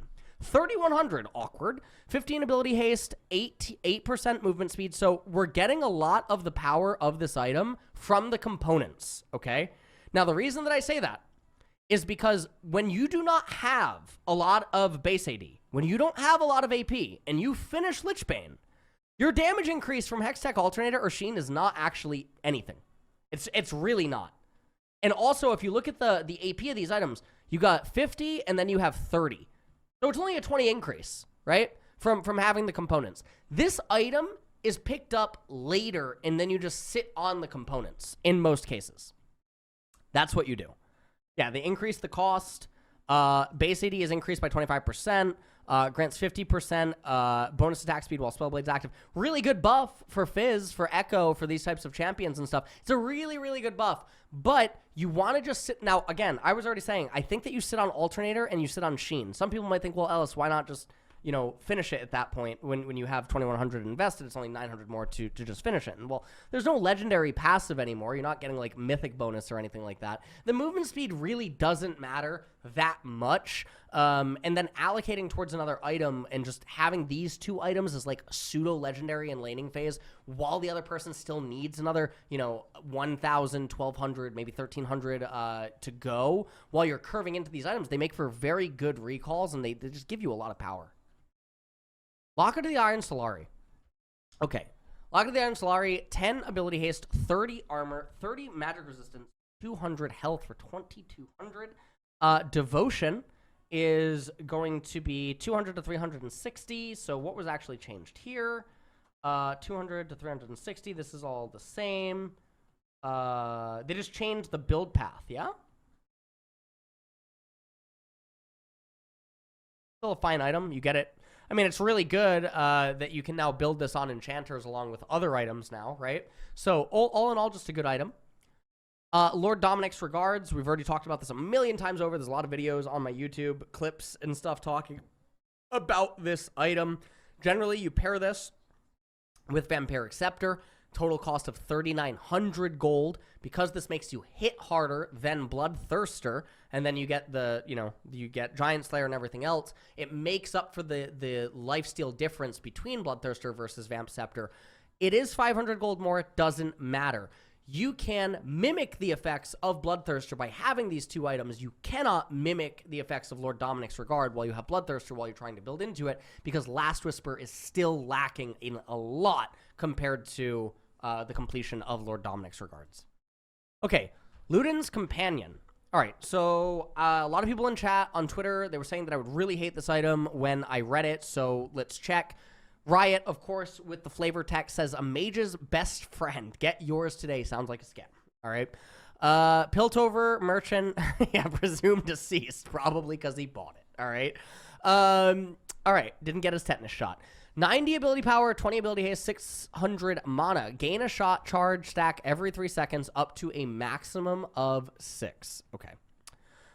Gain a shot charge stack every 3 seconds. All right, so you gain 6 stacks.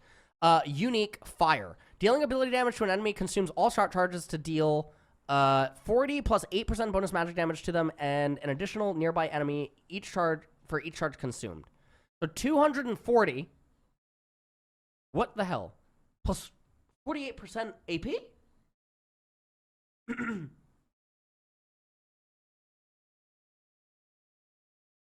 Wait.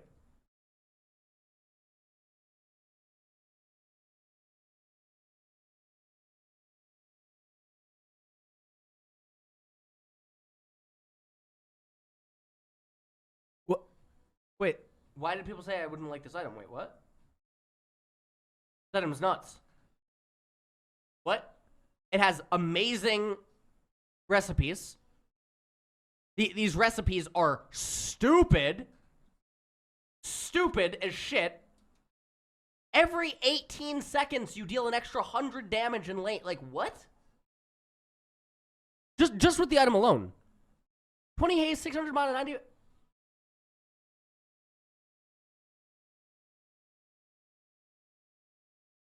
I mean, it's a nuker item. Sure, it's a nuker item. Okay. It's a nuker item.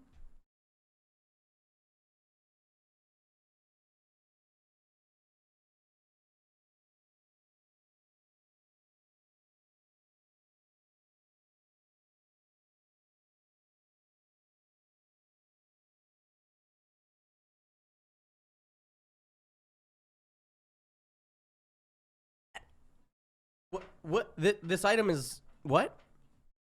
I'm trying to, like, wrap my head around this. Its components are so disgusting.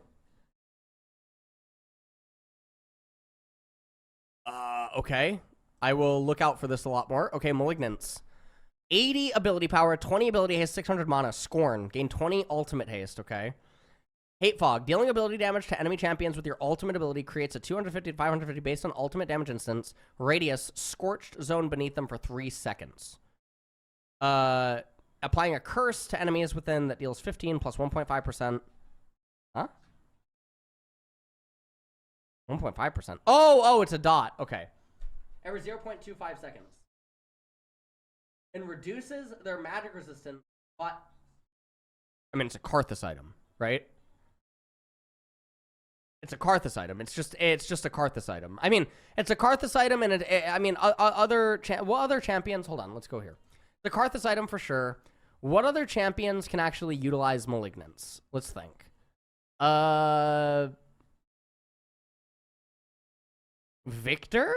I guess Victor could utilize Malignance. Karthus for sure is a Malignance user. Wait, where am I?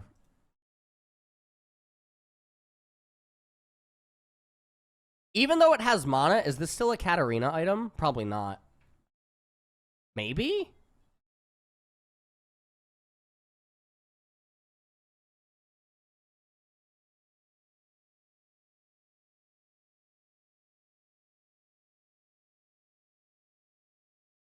Maybe Katarina?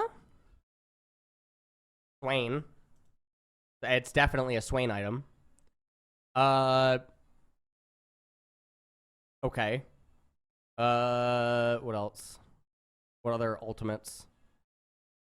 What other ultimates are there that are the juice with this?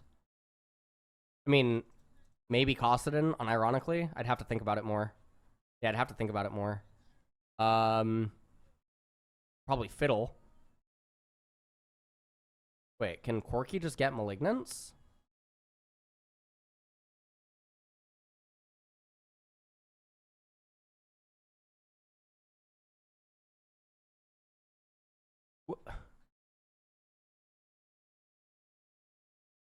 Quirky, wait. Wait. Okay, I gotta come back to Malignance. Need to understand more. Did I write that right? Alright, I need to understand this more. I need to understand Malignance more. Okay.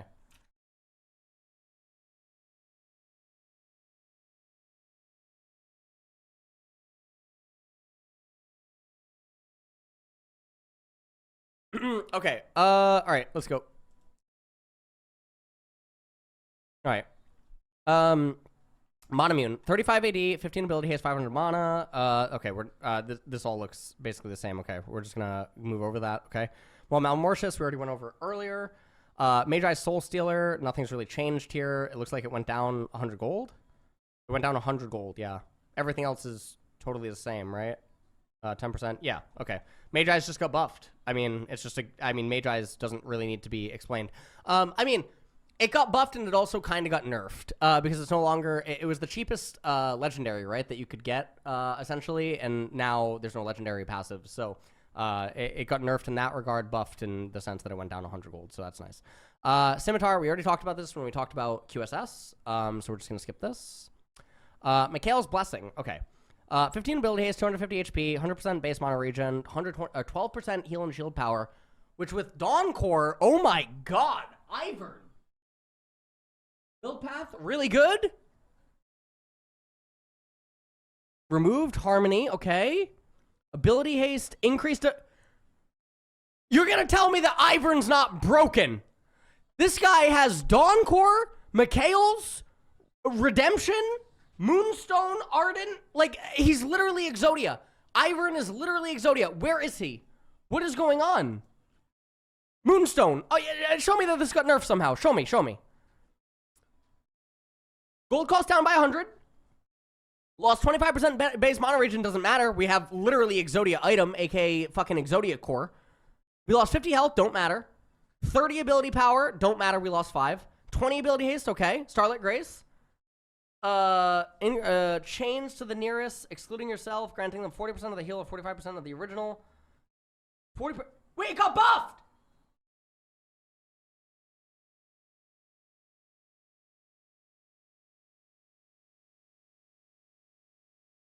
Where's Ivern, man? Where is Ivern? What is going on? Wait. All of his items got fucking super buffed. All of his items got super buffed. What?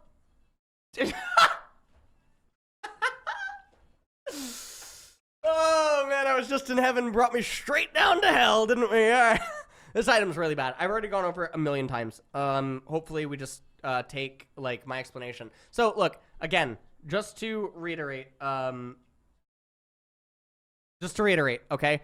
800 gold is Oblivion Orb. You get 30 AP plus the healing reduction, the orb. You're spending 1,400 gold to complete this item for 60 AP and 15 ability haste. However, if you just bought Needlessly Large Rod for less gold and you start moving towards another item, you basically got Morello, okay? Because the 15 haste don't matter, okay? You're not getting any extra healing reduction. In fact, you're going to get extra damage on whatever other item that you're trying to build towards. And even if you can't afford Needlessly Large Rod, you're off by 15 AP by building Blasting Wand with still 550 gold to spare. Do not ever finish this item unless it's like 5th, 6th item, or you like... This isn't even like Banshee's Veil. It's actually not even like Banshee's Veil, because the 15 haste is not going to help you in a do or die fight. There's no, or like compared to like Banshees or something. Like, I don't even like Banshees. Yeah, it's bad. Mirror Mana, we're not going to go over it. It's already the same. Nashers. Now, was this changed? Total gold cost reduced by 200. Ability power down by 10. Oh, it's buffed. Okay. So ability power down by 10, but total gold. Yeah, wow, this is a really big buff for Nashers. Very, very, very good for like Kale. Really good for Azir. Just really, really nice. Really, really nice. Very well buffed item. Okay. Navari Quick Blades. What happened here? Okay. Let's take a look here. So gold cost is still the same. Attack damage reduced by 5. Transcendence cooldown reduced by 3%. No longer has a mythic passive. Okay. It's still gonna be like a 1-item champion. So Navari is just, yeah, Navari's bad. This is an Orin item. I will do the Orin items later.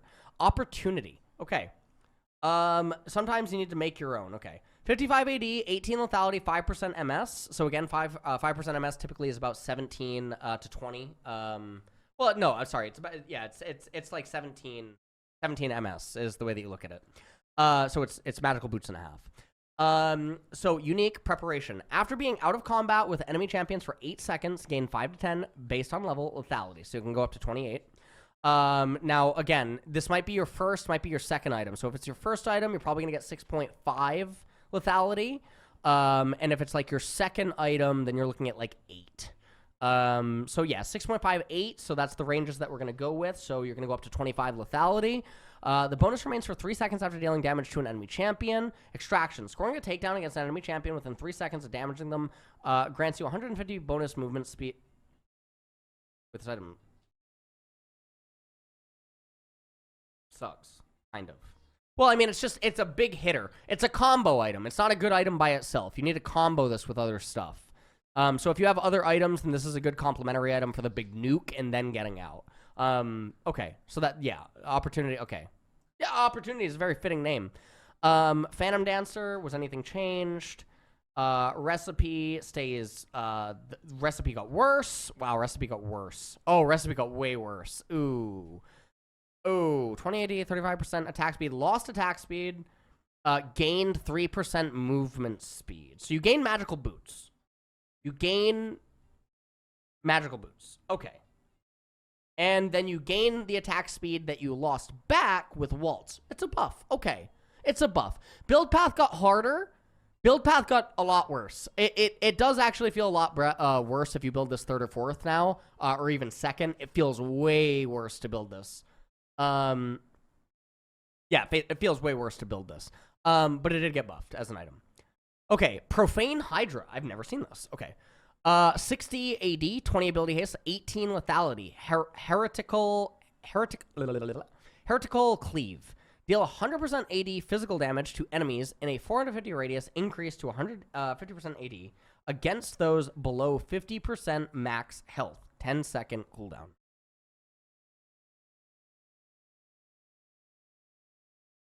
The active is you deal 100%. So you jump on someone. You combo them with your lethality, your high ability haste, etc. Increase to 150. Okay. Passive cleave. Damaging basic attacks deal 40% in addition. Wow. So this is an Assassin's Ravenous Hydra. That's nuts. Gives some assassins wave clear. Oh, this is a really great item. This is a really, really good item. Now, it's going to have some situational applications and stuff, but overall, a really nice item. Okay, this is good. This is really good. Yeah, I mean, the build path for it is absolutely phenomenal. Tiamat, obviously, for laning phase. Now, the thing is, though, is that Tiamat is giving you a pretty good part of the item. So what I'm thinking is that you'll probably Tiamat and then finish another item while sitting on Tiamat.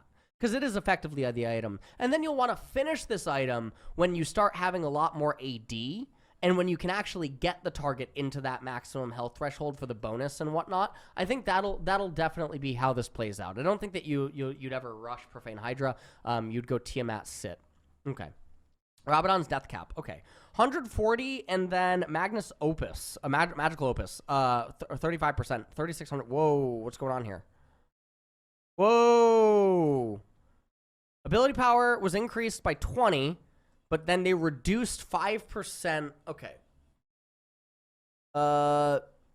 Wait, it's still a buff, no?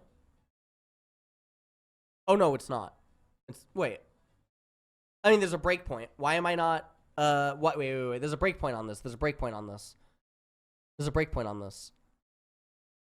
My brain's not functioning right now. I mean, it's fine. The change is totally fine. It's totally fine. It's fine. It's balanced. Okay. Death Crown. Nope, we're not doing that. Ronduin's Omen. All right. So 400 health, 55 armor. Unleash a shockwave around you that slows nearby enemies. Unique rock solid. Basic attack mitigation. And then unique critical resilience. Reduces incoming damage from critical strikes by 30%. It's a really good item. Again, always build Warden's Mail first, and then Giant's Belt. Again, you build this versus crit-heavy champions. You do not just build this item, okay?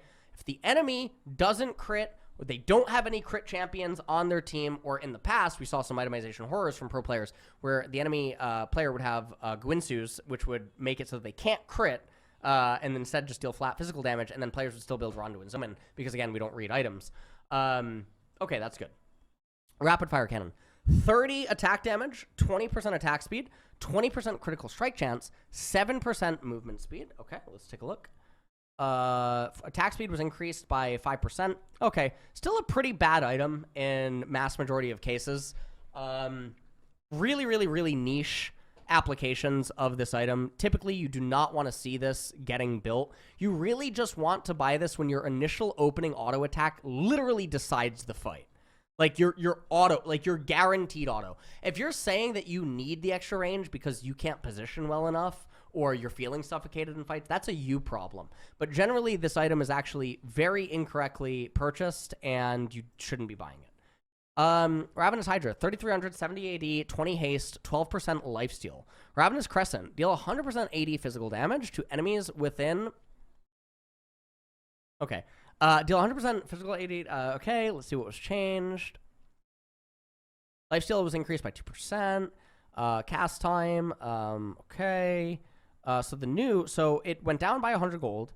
You gain 5 AD. You lost 5 haste. Doesn't matter. Unique passive 40/20.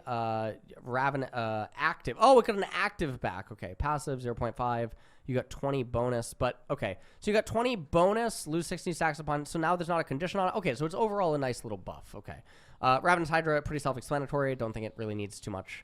Riftmaker. Okay, so Riftmaker, here's the thing. Riftmaker is just worse than Liandry's. It is. It's just worse than Liandry's, guys. I'm so sorry. It really is just worse than Liandry's. Like, maybe on AP Cho'Gath, this is better. Maybe. But I don't even think that's the case. Like, I could see on AP Cho'Gath, this could maybe be better. And that is, like, it. Now, you could combine the items, but Riftmaker, like, okay, if the enemy team has a lot of melees and you're, like, also a melee champion that would build Riftmaker, then it could be better than Liandry's. Then it could be better.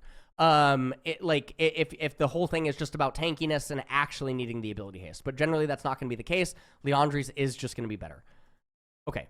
Rod of Ages, 2600. 50 ability power, 350 health, 300 mana. This item gain... Okay, we already talked about Rod, actually. This item is... The item is good. The components for it really suck. The champions for it are also in pretty awkward positions. But now that it's no longer a mythic... It is interesting because I do think that there are going to be combos with items that people are not looking at. And I think that that is maybe something that is not being considered. Okay. So yeah, I'm gonna come back to Rod of Ages no longer being a mythic. We're gonna come back to this because now maybe there's combo pairings that mean that this is okay. Okay, Runon's Hurricane, 40%. Okay, this is all fine. We're not going to do Runons. We already know about Runons. It's pretty explained. Seraphs, we already did that. Serpent's Fang, 55, 15 lethality. Shield Reaver, not much has really changed here. It's just a really good item. Cyrilda's Grudge, 45, 15 haste, 15 lethality. 1 anti-armor item. Okay, is the limitation on it. Okay. So you can't have this and Last Whisper. Gain 20% plus 0.1%, plus 0.11% per 1 lethality. Okay, that's so, wow. Armor penetration. All right, very cool. So, Bitter Cold, dealing ability damage to the enemy that is at or below 50% of the maximum health, slows them by 30% for 1 second. Okay.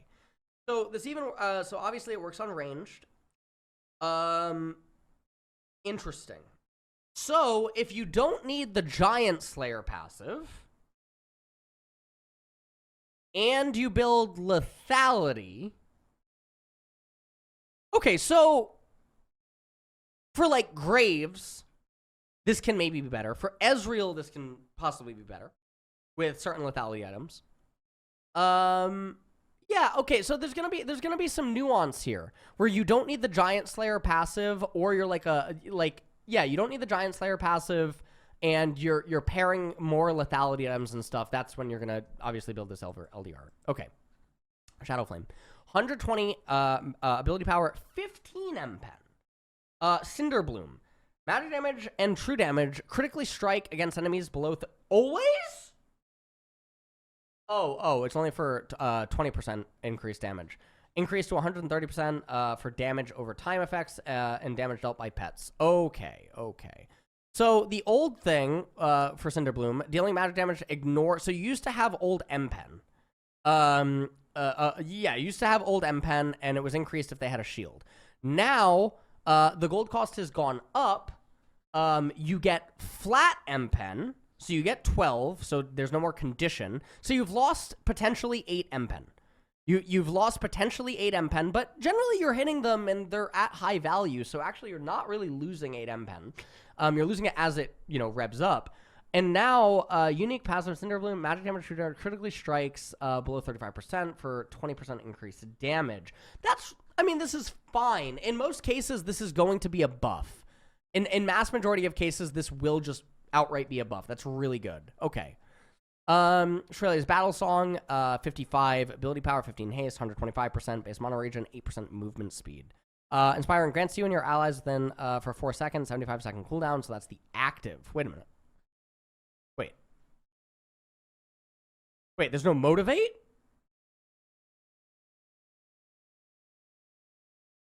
What?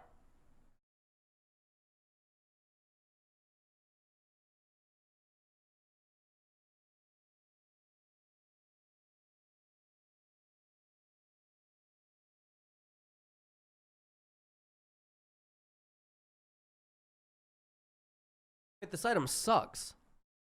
Wait, this item is so bad. Wait, this item's so bad. Wait, this item's so bad. Wait, why did Trimby tell me that Beryl built this and that it was good? This item is terrible. This is such a hyper-conditional, one-time usage, nothing else, good-for-nothing garbage. Like, you can get this 4th or 3rd. You can definitely get this 4th or 3rd. If you're having to build this to make it so that you have a battle cry that makes all your champions cledle for a little bit, to make your champion good, it sounds like you drafted like shit. You drafted bad.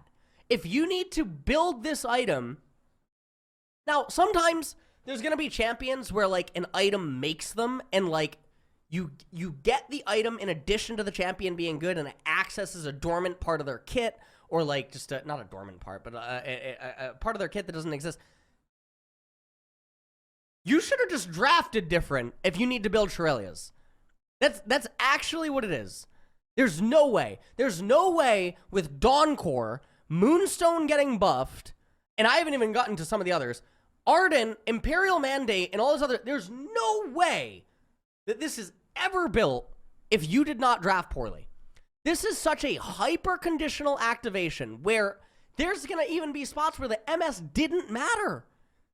The MS would not have mattered because either they brought the fight to you or you brought the fight to them on a surprise, or your position at the start of the fight, it didn't even matter. Like, this is so hyper-conditional, and the stats that you're getting from the item and all this other great stuff, just have another item, man. Please just have another item. Oh my lord. I will say, though, that it does have more value in competitive than it has in solo queue, because competitive is obviously a more controlled environment. Okay. Spear of Visage. 10 ability haste, 60 MR, 450 health, 100% base health regen. No change. Okay. Increases all healing and shielding. So you want to build this item. if you have multiple champions on your team that grants heals and shields, they have redemption, they have, you know, you got Soraka, you got Ivern, you're a primary target of Ivern, you get this item over other items. That's just what you do. That is just what you do. Now, if your ally has shields, but they don't put points in their shields or their heals until like way later or something like that, you don't get Spirit Visage early. If you have one ally, if you have Lulu on your team, okay, and they have a Cogmaw, you're never getting heal and shielded, okay? You don't get Spirit Visage. You just don't do it, okay? If you have Ivern on your team and you're Aurelia, right? You're Kled, you're Darius, you're Set, right? You're Ivern's BFF, okay? I'm talking like he's going to find a genie and wish to be a human so he can elope with you. Like, if you're Ivern's BFF, yes, you get Spirit Visage. Because it is just going to be the best item that you can get. It will give you the most bang for your buck. And in addition to that, it's just going to give you the most oppressive amount of stats and utility in fights. Okay, Staff Flowing Water. Let's see. 40 ability power, 15 haste, 125%, 8% heal and shield, rapids. Healing or shielding ally champions, including yourself, grants you and them 30 ability power and 10% bonus movement speed for 4 seconds.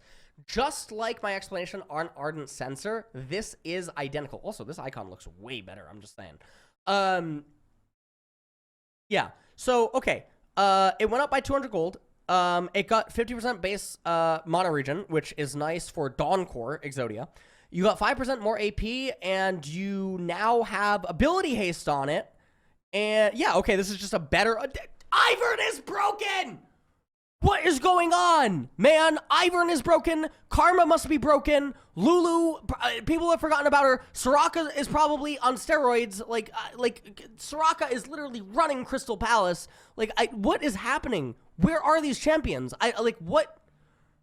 How can you have read patch notes, or how could you have read 14.1 patch note rundown and not reach, like, what is these items are so stupid. What is going on? I'm losing my voice.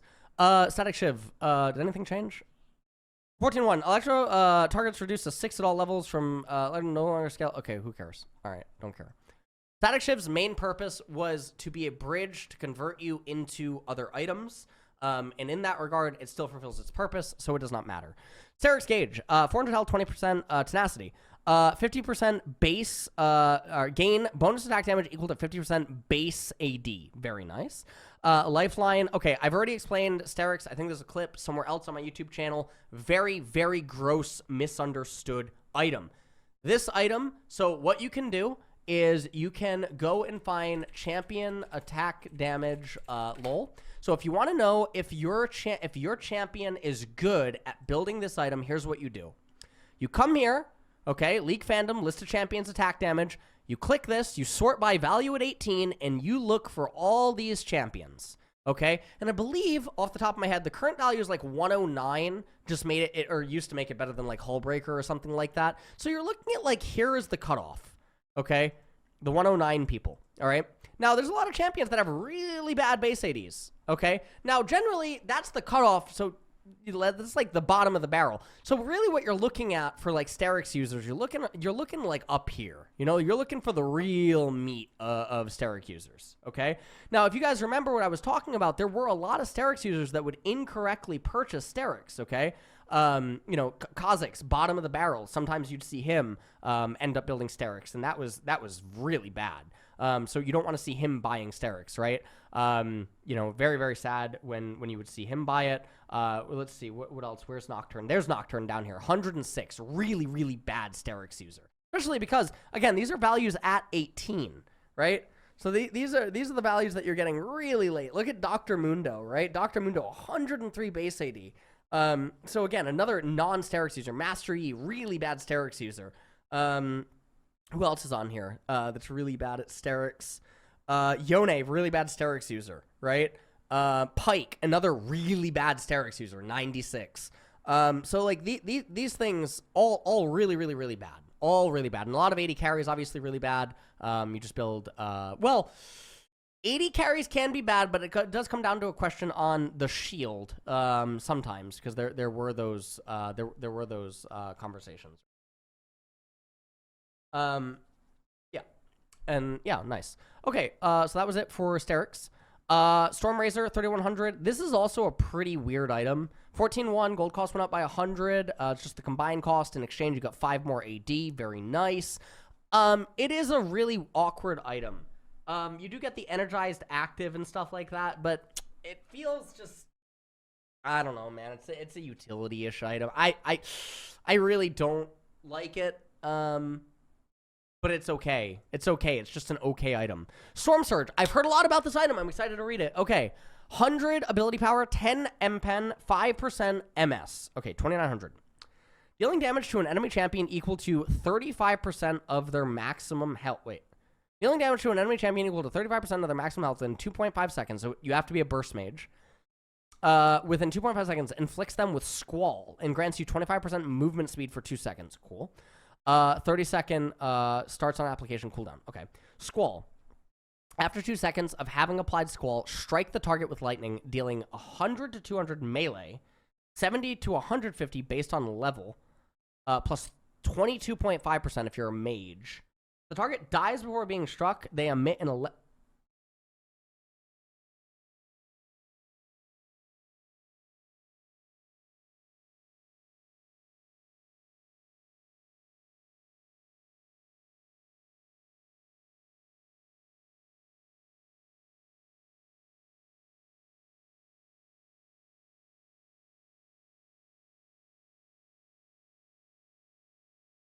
Give me a sec here. Base AD is echo.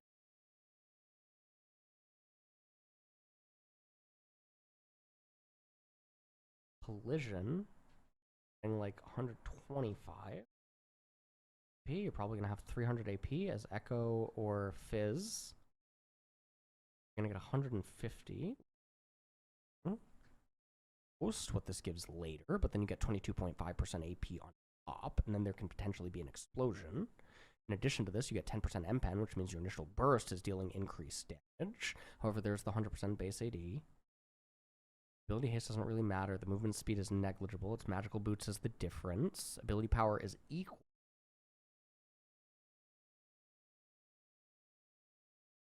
Interesting. Very big nuker item. Okay, so Storm Surge. So the cooldown, 30 seconds. 30 seconds. Now it's based on level, right? So, okay, so let's look at the 2 main level breakpoints. So value, you're going to do 114 to 136. 30 HP difference there. Getting about half a spell cast, I would say, on a mage. Or actually, almost a full spell included into your combo. I mean, yeah, it's really big for nuker builds. Storm Surge is definitely going to be... Yeah, Storm Surge is just going to be...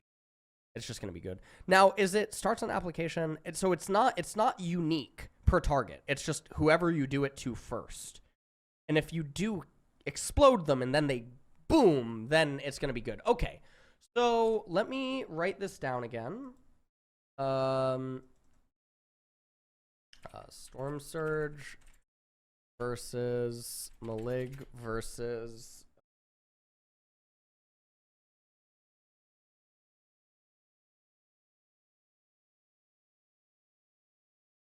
Deathbloom. I forgot what the name of it was.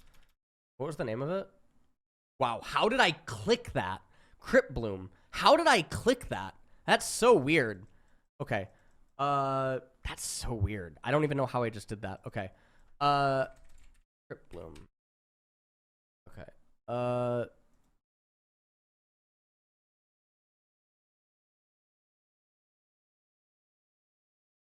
Okay. Interesting item. Interesting item. Can't be built first. It's looking like it's a second or third item in most cases. Looks like it's second or third item. Probably.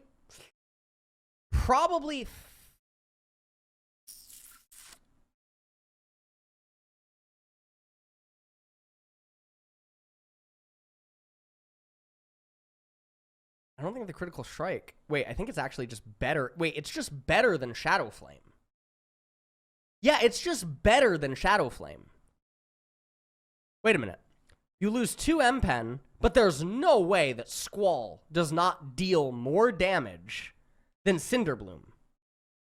Because Cinderbloom is conditional, and Squall just happens. Oh, but Cinderbloom has no cooldown. Oh, fuck. Oh, fuck. Are you the opener or are you the follow-upper? Ooh, interesting. Okay, cool.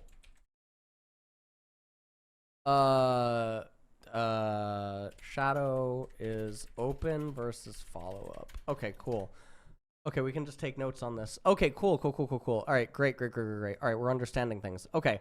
Stridebreaker, 55 AD, 25% attack speed, 400 health. Breaking, Shockwave, slow enemies in a 450 radius. Okay, this is all fine. This is the same item. Okay. Sundered Sky, don't know what this is. 3100, 55 AD, 15 ability haste, 300 health. Light Shield Strike, your next basic attack against a champion is empowered to critically strike for 175% damage and heal you for 140% base AD, plus 6% of the missing health. Okay. Next attack, wait, sorry. 5 AD, 15 ability has 300 health. Next attack, critically strike for 175, heal you for 140% base AD, heal you for, okay, so okay, wait. What's the cooldown on this? 6 seconds. They took the old Phage passive, and they struck it onto this, and they souped it up to be super big. So this is a big bruiser item. This is a drain tank bruiser item. That is what this is. Critically strike. What bruisers can also build...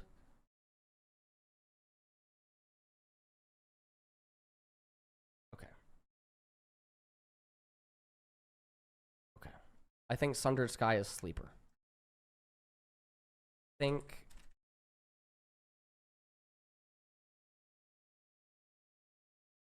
think Sundered Sky is sleeper. I'm gonna come back to this.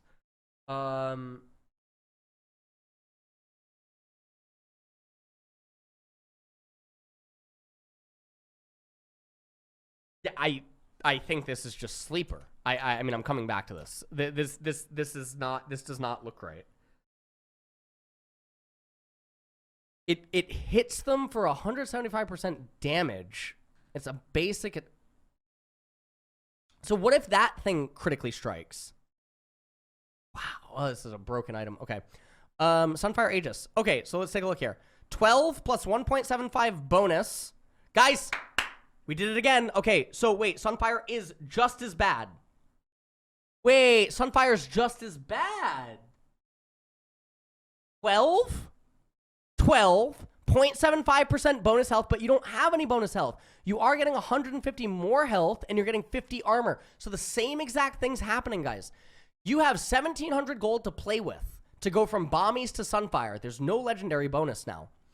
800 of it effectively gives you Sunfire Aegis. Okay, so you got 900 to play with. You can easily get the extra 150 health that this thing has using the other 900 while building towards another item.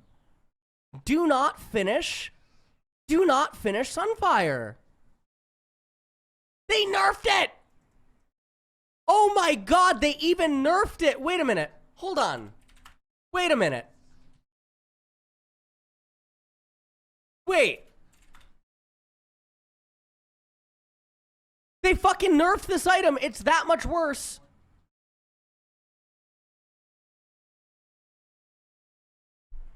Guys, listen. Fudge got a girlfriend, okay? Fudge is not... Listen. It's fine. It's really fine. It's really fine. We just don't read items, okay? It's fine. All right, he got a girlfriend. He probably doesn't spend a lot of time reading anymore, okay? Like, Max is over there managing, like, 1 million YouTube channels, all right? Me and him don't talk anymore. Fucking... Vigar's probably being gatekept, losing his mind. Who knows, honestly. This is, like... This is bad. Like, you do not build this item. You do not build this item, and you do not build, shit Radiance. Wow, they are the worst items in the game.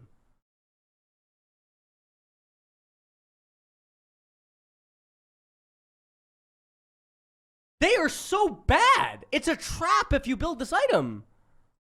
Wait, they're both so bad. Unending Despair. Please tell me this is similar. That is fitting right now. Wait, I'm actually so sad to see Fudge fucking built it. What the fuck? Oh, that's depressing. Because I think that he was one of the players that didn't build it, right? He would just sit on Bami's and do the other. Oh, that's bad. That's bad to see. And the thing that I would attribute this to is that I would just assume that he's not in an environment anymore where these like hyper nuanced type things are even being stressed, nor do they even have to be stressed if you're just winning all the time, because you're not looking for like min maxes. This was a really great conversation I had with Reynad when he was living here for about a month, one of the best deck builders in card game history. And it was really good because we had a team of us when we were trying to do that new card game tournament, the Cookie Run tournament and stuff. There was a team of us. So it was me, Reynad, and there were 3 Korean players, and one of them was actually one of the best Pokemon and Magic players in Korea. And he was all here. And even that Pokemon Magic player, the amount that he's like learning from Reynad, just being able to like on a molecular level explain how card and deck construction and deck evaluation and everything just gets broken down on a really, really fundamental level. It was so good. And then seeing Reynad get really upset if the player didn't stress it to that extent, because it ultimately, like when you're at the pro level, it comes down to those 1% and 2% things, because those are the edges that you seek, right, to get better and to surpass other people, and there's no reason not to do it, right? So it just reminds me of that. And obviously it's very easy to fall out of wanting to do that and then not doing it all the time. And so that's basically what I'm getting at here. Okay. Terminus. Interesting. Cool name. 40 AD, 30% attack speed. Basic attacks on hit deal 30% bonus magic damage, or 30% justice position. Basic attacks against champions alternate between light and dark, each one granting a bonus for 5 seconds that stack up to 5 times. Okay. Light hits grant 3 to 5 bonus armor and bonus magic resistance, while dark hits grant 6% Ooh. Terminus.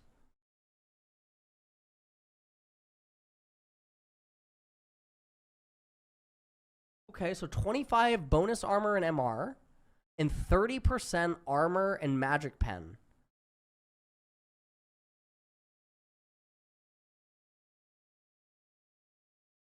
Anti-armor, anti-void.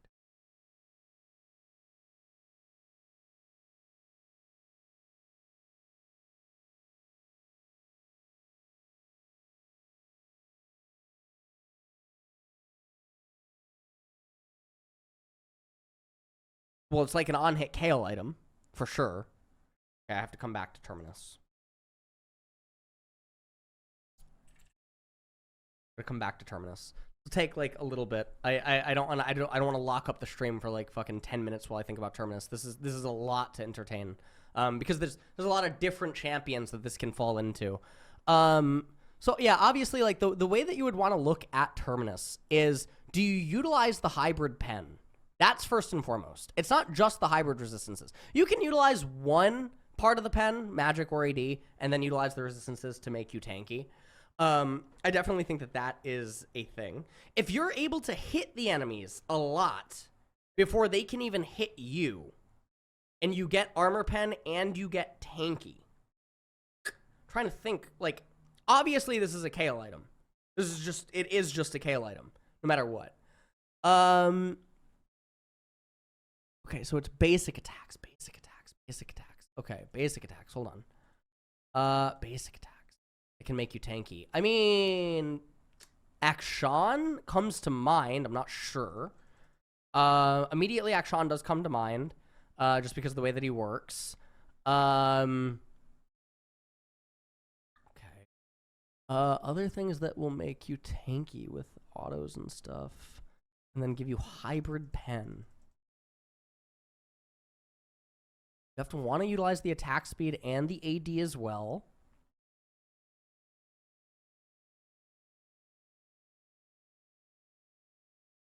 Zin? It's like an offensive item? Maybe Zin is an offensive item. That could be interesting. Let me think here. hybrid Twitch, like on-hit Twitch. Maybe that would be something. Could be a Callista item, unironically. Jax, I guess, could utilize Terminus as a solely offensive item.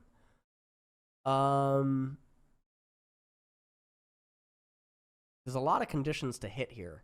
Because obviously, the item stats are very good. A lot of people would like to just have them for free. But again, you have limited slots that you can use. So even though the item's good, we're really looking for best in slot for each item that we pick up. And that's why there's not a lot of champions that I actually wonder can move an item down their best in slot list in order to put Terminus there.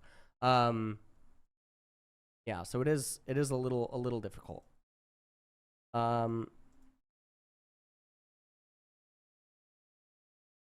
Okay. All right. The Collector. Oh, man. All right, we're going to come back to Terminus. Okay. The Collector. 60 attack damage, 16 lethality, 20%. All right, what do they change? So they reduced, they increased the cost by 100. Wait, oh, okay, 14-1. Okay. So AD went up by 5. Critical strike chances there. Lethality went down by 2, but you get it up front now. And then death and taxes. Okay, and then the gold cost went up by 100. Okay, this item sucks. This item is just bad. There's really specific conditions for this item, for it to actually be built. Obviously, they're really gross examples, like Misfortune, Graves, Draven in some situations. This item is bad. Do not build it. Thank you. Nice. There's lots of collector stuff on YouTube, clips and like everything. Thornmail. Already talked about this a million times over. Basically, Bramble is the item because you're buying Bramble for the Grievous Wounds. You're not buying it for the Reflect. Now, there are some games where you do buy it for the Reflect, like your Malphite or your Ornn, and in which case the Reflect damage actually is a lot of damage, and you can justify building Thornmail second or third. But typically, when you finish Thornmail, yes, you are getting more armor, but again, you're not getting too much different. Giant's Belt is 350 HP. The completed item, 350 HP. Okay? You're getting 10 plus 25% bonus armor here versus 6. So you're getting a flat 4 and then 25% bonus armor. Well, how much bonus armor do you actually have? Do you have 100? So then, you know, you're getting 25 reflect. So you're getting 29 reflect damage. So 29 reflect damage for completing the item after the Bramble Vest for 1900 gold. It's not enough damage. Unless the other stats of the item and the completion of the item also augment your champion, right? Like Malphite. And that's the way that you have to look at it. Just get the Bramble Vest, allocate the gold towards other things, finish Thornmail as a third or fourth item as your gold per minute starts to dry up. Okay. Titanic Hydra, 50 AD, 500 health. Okay. 3,300 HP, Titanic Crescent. Your next basic attack within 10 seconds empowers Cleave. Now it has an active, it's really gross for like 3-hit combo champions. I learned this yesterday on stream when you guys were talking about Xinjiao and stuff.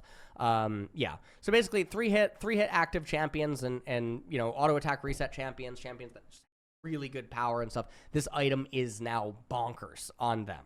Okay. That is just how it is, right? Like champions like Set even and stuff, it's going to be absolutely broken. Honestly, Lane Xinjiao with this item must be disgusting, and I would be very surprised if we don't see more Lane Xinjiao in like top lane. Trailblazer, carve your own path. Okay, 40 armor, 200 health, 5% movement speed. Okay, so let's take a look. Here's the armor, here's the movement speed and the health. So now what's the combine? Unique, while moving, generate 7 stacks of momentum every 0.25 seconds, up to 20 bonus MS.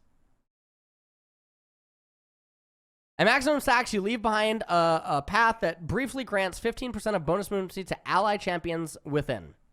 Basic attacks consume all stacks. If you're a melee, your next basic attack...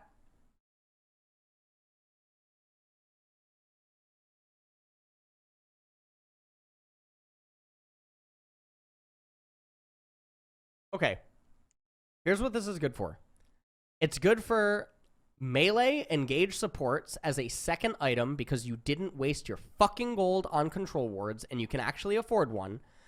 And the melee supports that have like Moby boots or swiftness boots, and they're faster than all their teammates and they're going to lead the way. So we're looking at like Leona, who's terrible because she's not an enchanter. We're looking at Nautilus, right? We're looking at like Alistar. Okay, we're looking at like these types of champions, even like a Mumu and stuff. Like you're leading the way, right? Or like Blitzcrank, right? You press W, you run ahead of all of them, you get the pull. But even then, it's like it's so luxury, man. It's so hard. No, there's second items that are way better than this. No, this item is bad. This item is bad. This item's so bad. Wait, where the hell am I?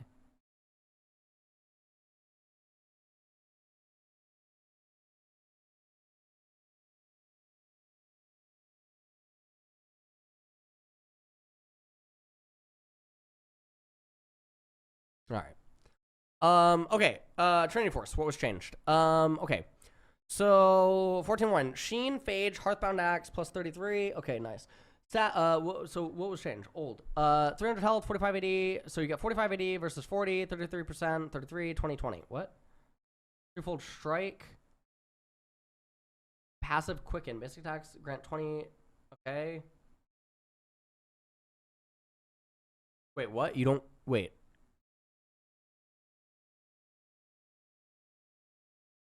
What?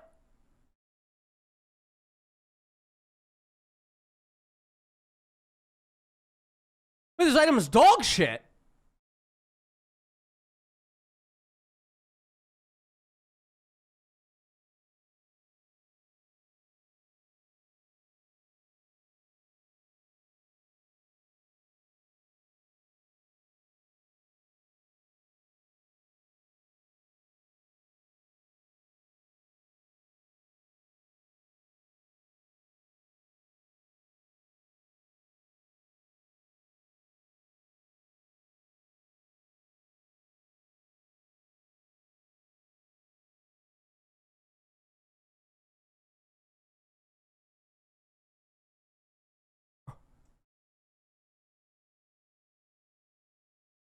It's so bad. It's so bad. Why did Whippo build this? It's so bad. This item is so bad. What is going on? 100 health, 45 AD. Wait, it's so bad. Wait. This item is terrible. It lost the threefold strike. You got 5 AD in exchange, but it lost the threefold strike. How can you literally lose 18% total base AD and Riot does nothing? Nothing to compensate. And the build path for it got worse. This item is awful.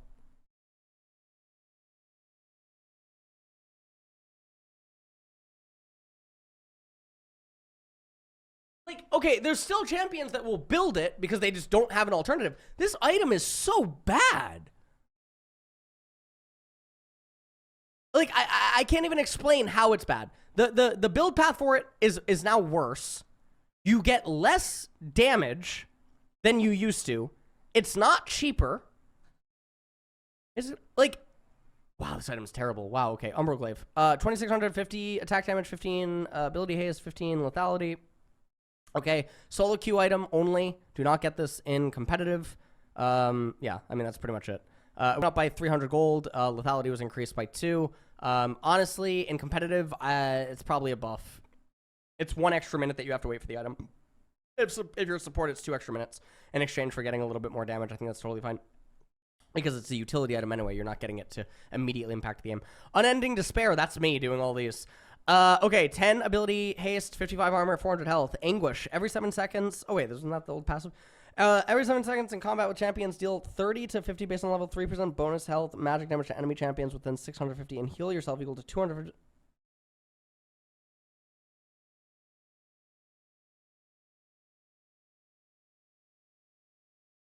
you're going to get 2 procs. You're going to get 2 procs in a team fight if you're a tank. You're going to get 2 procs. What the fuck is this item?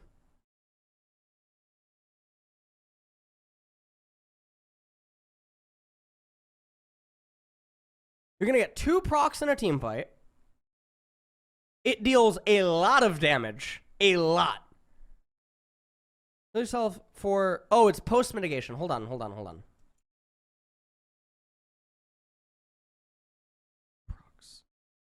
Okay, how many targets are you hitting? All right, hold on.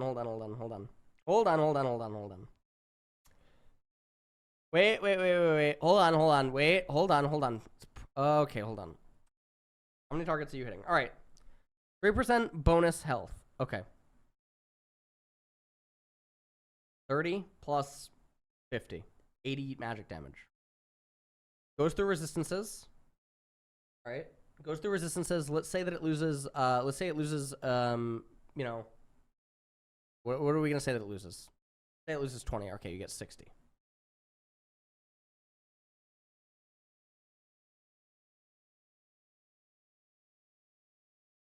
$60,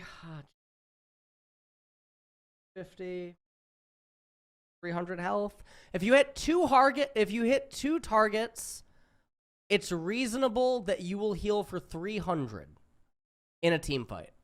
2 targets. That's if you have 1,000 bonus health, which you won't have out the gate, but you will have if you have this in the other item. So actually, that is 1,000 bonus. Okay.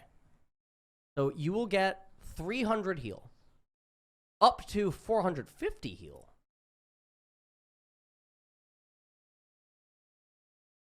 Twice. Wait, right?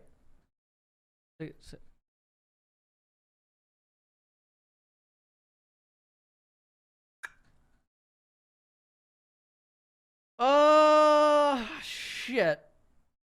And if they have grievous wounds, which they will, because everyone incorrectly buys it, then this is going to be reduced.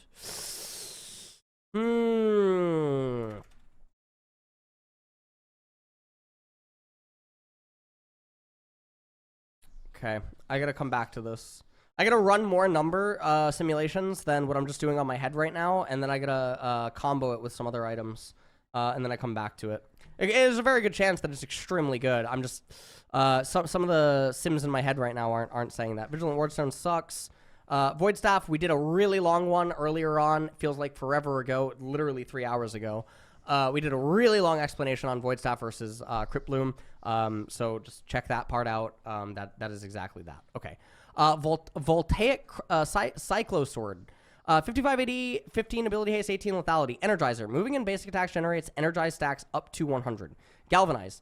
Energized stack galvanization is increased by 75% for distance traveled from dashes. Okay, so this is basically static, yeah, in a way, kind of. Okay. Firmament. When fully energized, your next basic attack heals 100% and it slows the target. This is a joke item. This is a joke item. It maybe has value on, like, Jinn, because you auto and slow them instantly. If you're doing, like, full lethality utility Jinn. Full lethality utility Jinn with, like, ability haste. This item could be good. If you build this on 80 LeBlanc, you're griefing, okay? Mostly just because 80 LeBlanc is like a solo queue thing, and competitive, you're out of your mind. But yeah, this item is really, really, really bad in most cases. This item is going to be extremely, extremely bad. 20% for ranged. Oh, wait, it's not 99%. It's 20% for... Oh, this item... No, fuck this item. This item is so bad. Okay. Warmogs. Let's see what they did. New. 3,100, so it went up by 100 gold. Lost 50 health. No increase health regen. Lost ability haste. Gain 5% movement speed. The passive activates if you have 1,300 bonus health. Regenerate 2.5% maximum health and gain 10% bonus... Okay.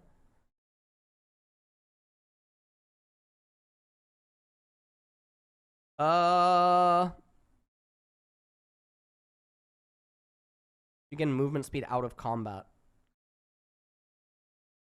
You gain even more movement speed out of combat with Warmogs. I would say it's buffed. 15% movement speed while being able to run around, reposition, get out of the fight, re-enter the fight. That's the way that you should view it. You can get out of the fight, re-enter the fight because of the MS, but you couldn't do that before with the ability haste. So this is actually really fucking good. Yeah, I think this is really good. The bonus health activation doesn't matter because it seems like items just have more HP. So you are going to be able to activate that. You're going to be able to flip that switch. Yeah, Warmogs is definitely better. Warmogs is buffed. Okay. Winter's Approach, we already went over this item. We went over this with Fimble Winter. Okay, Wit's End. What was changed? Let's take a look. 2,800 from 32. You lost 15% attack speed, but you gain 40... Or, sorry, no. You gain 15% attack speed, lost 40 AD, gain 10 magic resistance, gain 20% tenacity. Oh, it's such a better item for on-hit champions. Such a better item for on-hit champions. If you're an on-hit champion and you need attack speed, which is what you wanted, okay, it's going to end up being, and you wanted magic resistance, you want tenacity, that is what this item is for. So they actually correctly curved Wit's End into being a better item. So it is an anti-MR item for, like, you know, quick auto attackers and stuff like that. You want attack speed, you want tenacity, so that you can't be held down as much. You lost some AD, but it doesn't really matter. This actually, I think, in a lot of cases might be a viable alternative to Maw of Malmortius, where you don't actually need the entirety of the shield because the enemy team can't chew through it, but you do want some magic resistance and you want some nimble. You want to be a little bit more nimble in team fights. I think that's really good. Yumu's 60 attack damage, 18 lethality, Wraith Step 20%, active, Haunt, gain 40% movement speed while out of combat. Just a really broken item. Does not really need an explanation. Okay, Zak'Zak's Realmspike, we did this. Zeke's Convergence, okay. All right. Same gold cost, and armor is down by 15, ability haste up by 5. Upon casting your ultimate ability, you summon a storm of flame and ice around you for 5 seconds, dealing 50 magic damage every second, slowing enemies within the air by 30%. Conduit, designate the target allied champions as the accomplice, forming a tether between you and them. Mobilizing enemy champions, marks them for 8 seconds. And, wow, okay, the new Zeke's is just much better. It's a lot more practical, it's easier to understand, and it's going to be a lot more consistent than old Zeke's. Okay, very, very, very good. Zanya's Hourglass, we've already talked about Zanya's, so it'll be linked somewhere else, obviously, inside of the video. Zanya's feels really bad to build second, even more so than it used to in the past, because Seeker's Arm Guard feels really bad to build into. And it will hog your inventory, and especially, like, even against mages and stuff in mid lane, you're not really getting a lot of value out of the armor. So Zanya's is a little bit more awkward. We'll be on the lookout for Zanya's second purchases. Okay. Spear of Sojin, 55 AD, 20 ability haste, 300 health. Dragon Force, gain 15 basic ability haste. Wow, I'm freezing now. Okay.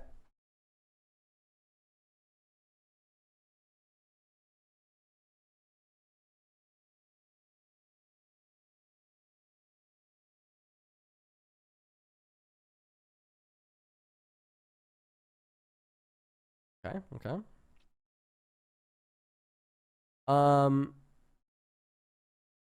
Gain a stack, each instance champion damage lasting for 6 seconds. Okay, this is all fine. Spear of Sojin is still ultimately fulfilling the same exact thing that it was doing before. Okay, movement speed stuff, not there. For each stack. Okay, that's it. We did it. We did every single item. We did every single item. Oh my god.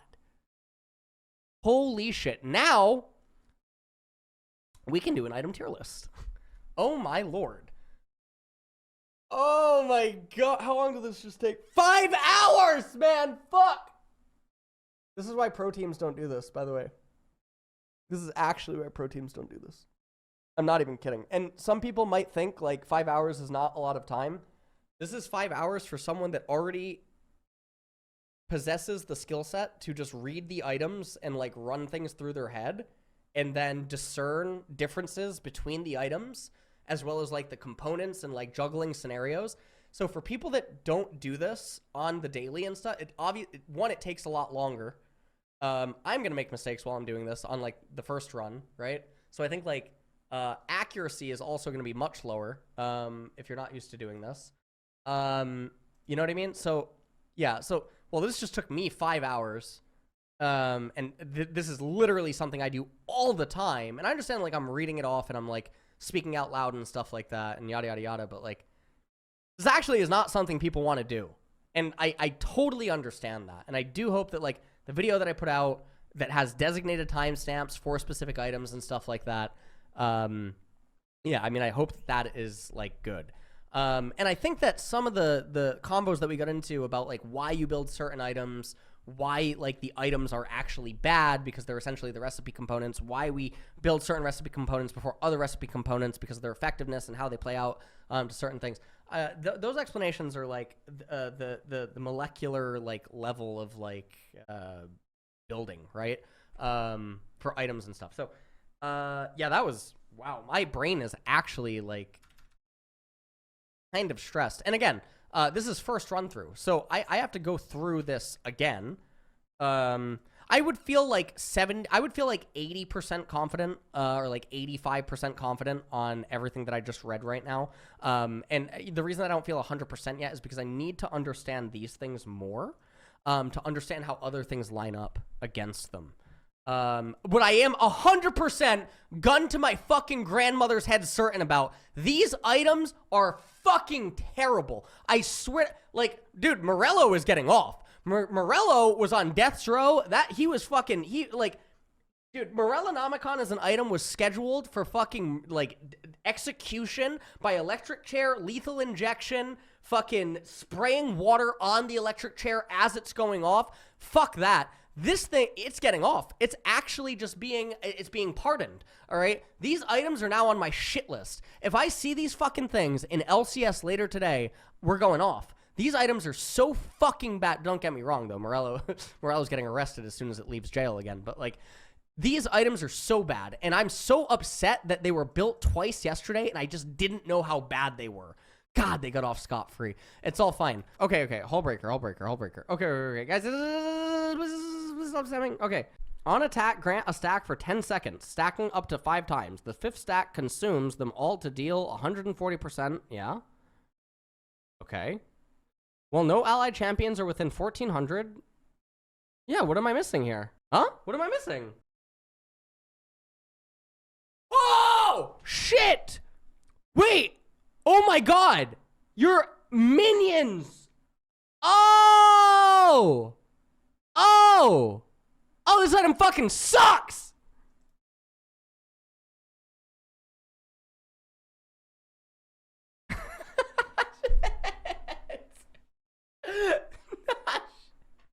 Oh, fuck! Oh, shit!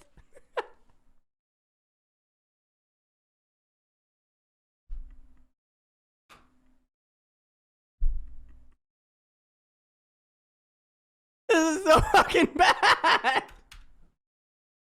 Oh, shit! This is why pros build bad, guys. This is it right here. This is it. Oh, my God. Oh, we're seeing it in real time. Okay. All right, let me close this. Hold on, Shridebreaker. What about Shridebreaker? Okay, this is why pros build bad, guys. Fuck me. All right, Shridebreaker. Okay, where is it? Okay.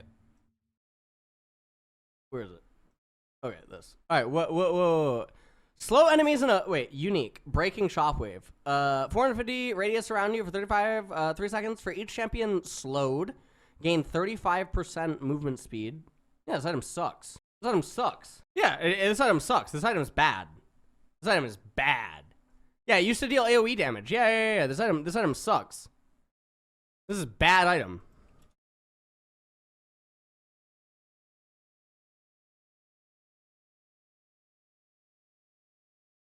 Okay. All right. Yeah, this item's bad. Oh my god. Yeah. I know about lethality being changed. I know about lethality. Guys. All these changes that I just had to go through, and you guys, like, guys, I thank fucking Lord I did not do a 14-1 rundown. That I could not because of everything going on in the IRL life. Thank fucking God. Hey guys, tell us, this is the patch 14.1 rundown. Like, fucking, you just see 6 hours on the YouTube video. Like, what the fuck is happening? 5-hour recording.